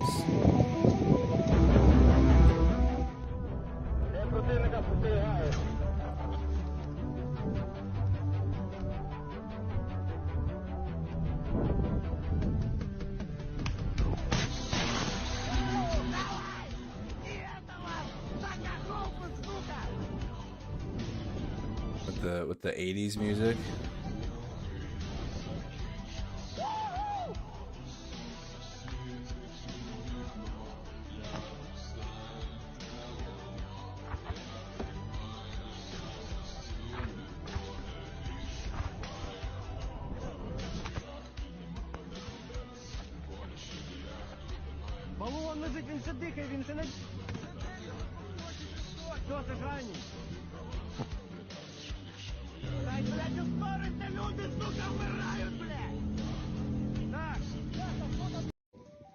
You can tell it's Ukrainian forces at the end because of the blue bands. The blue bands. And also, too, on the BBC, citing its sources, reports that Russia is forced to change its military leadership due to the failure of the offensive. They are now led by General Alexander Dvornikov, who has war experience in Syria.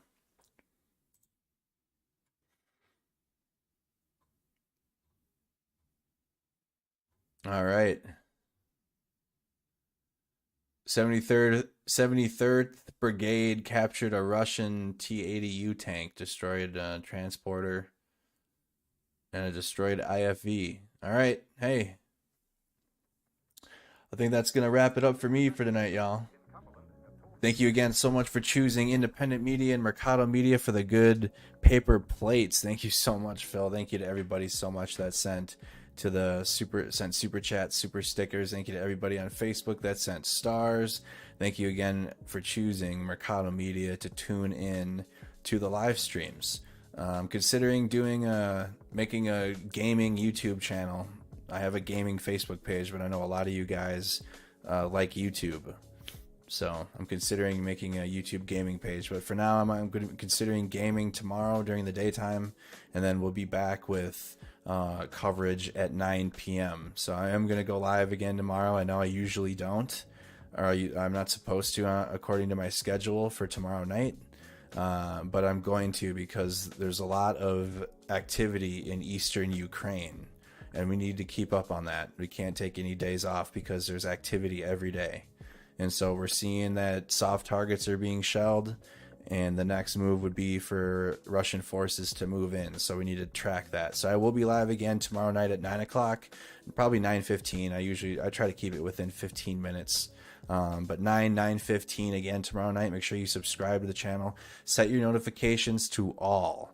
There's 2 notifications options, personalized and all. You need to set it to all. So click the bell and make sure it says all. If you just click it once, it automatically puts it to personalized. Like the video, follow the page, subscribe to the channel. Thank you guys so much for tuning in. Have a wonderful night. I'll see you guys tomorrow. Oh, other thing too, I continuously forget. I'm considering going live on Instagram tonight and having a late night smoke session with you guys like I used to. But in general though, you guys should follow on Instagram. I went live, and those that sent to the P.O. box, I did a P.O. box opening. See, I do a live stream sitting right here behind me, and I talk with you guys, and it looks just like this. I've done this for 2 years now, this type of a live stream, and I answer questions. I mean, you guys are sending stuff to the box, so I'm opening it and then reading questions. That's me. So interested in that type of a stream, if you guys are interested in that content, follow me on Instagram, the Guru Merc. So definitely more personal content, like with me. I do share content, news related content to it sometimes, like reels. That's a big form of content now, is these TikTok reel things. So I post all those. So definitely more content on Instagram. Feel free if you're interested. Again, thank you guys so much. Have a wonderful night. Thank you for choosing independent media. Thank you for supporting independent media. See you guys tomorrow on the stream. Take care.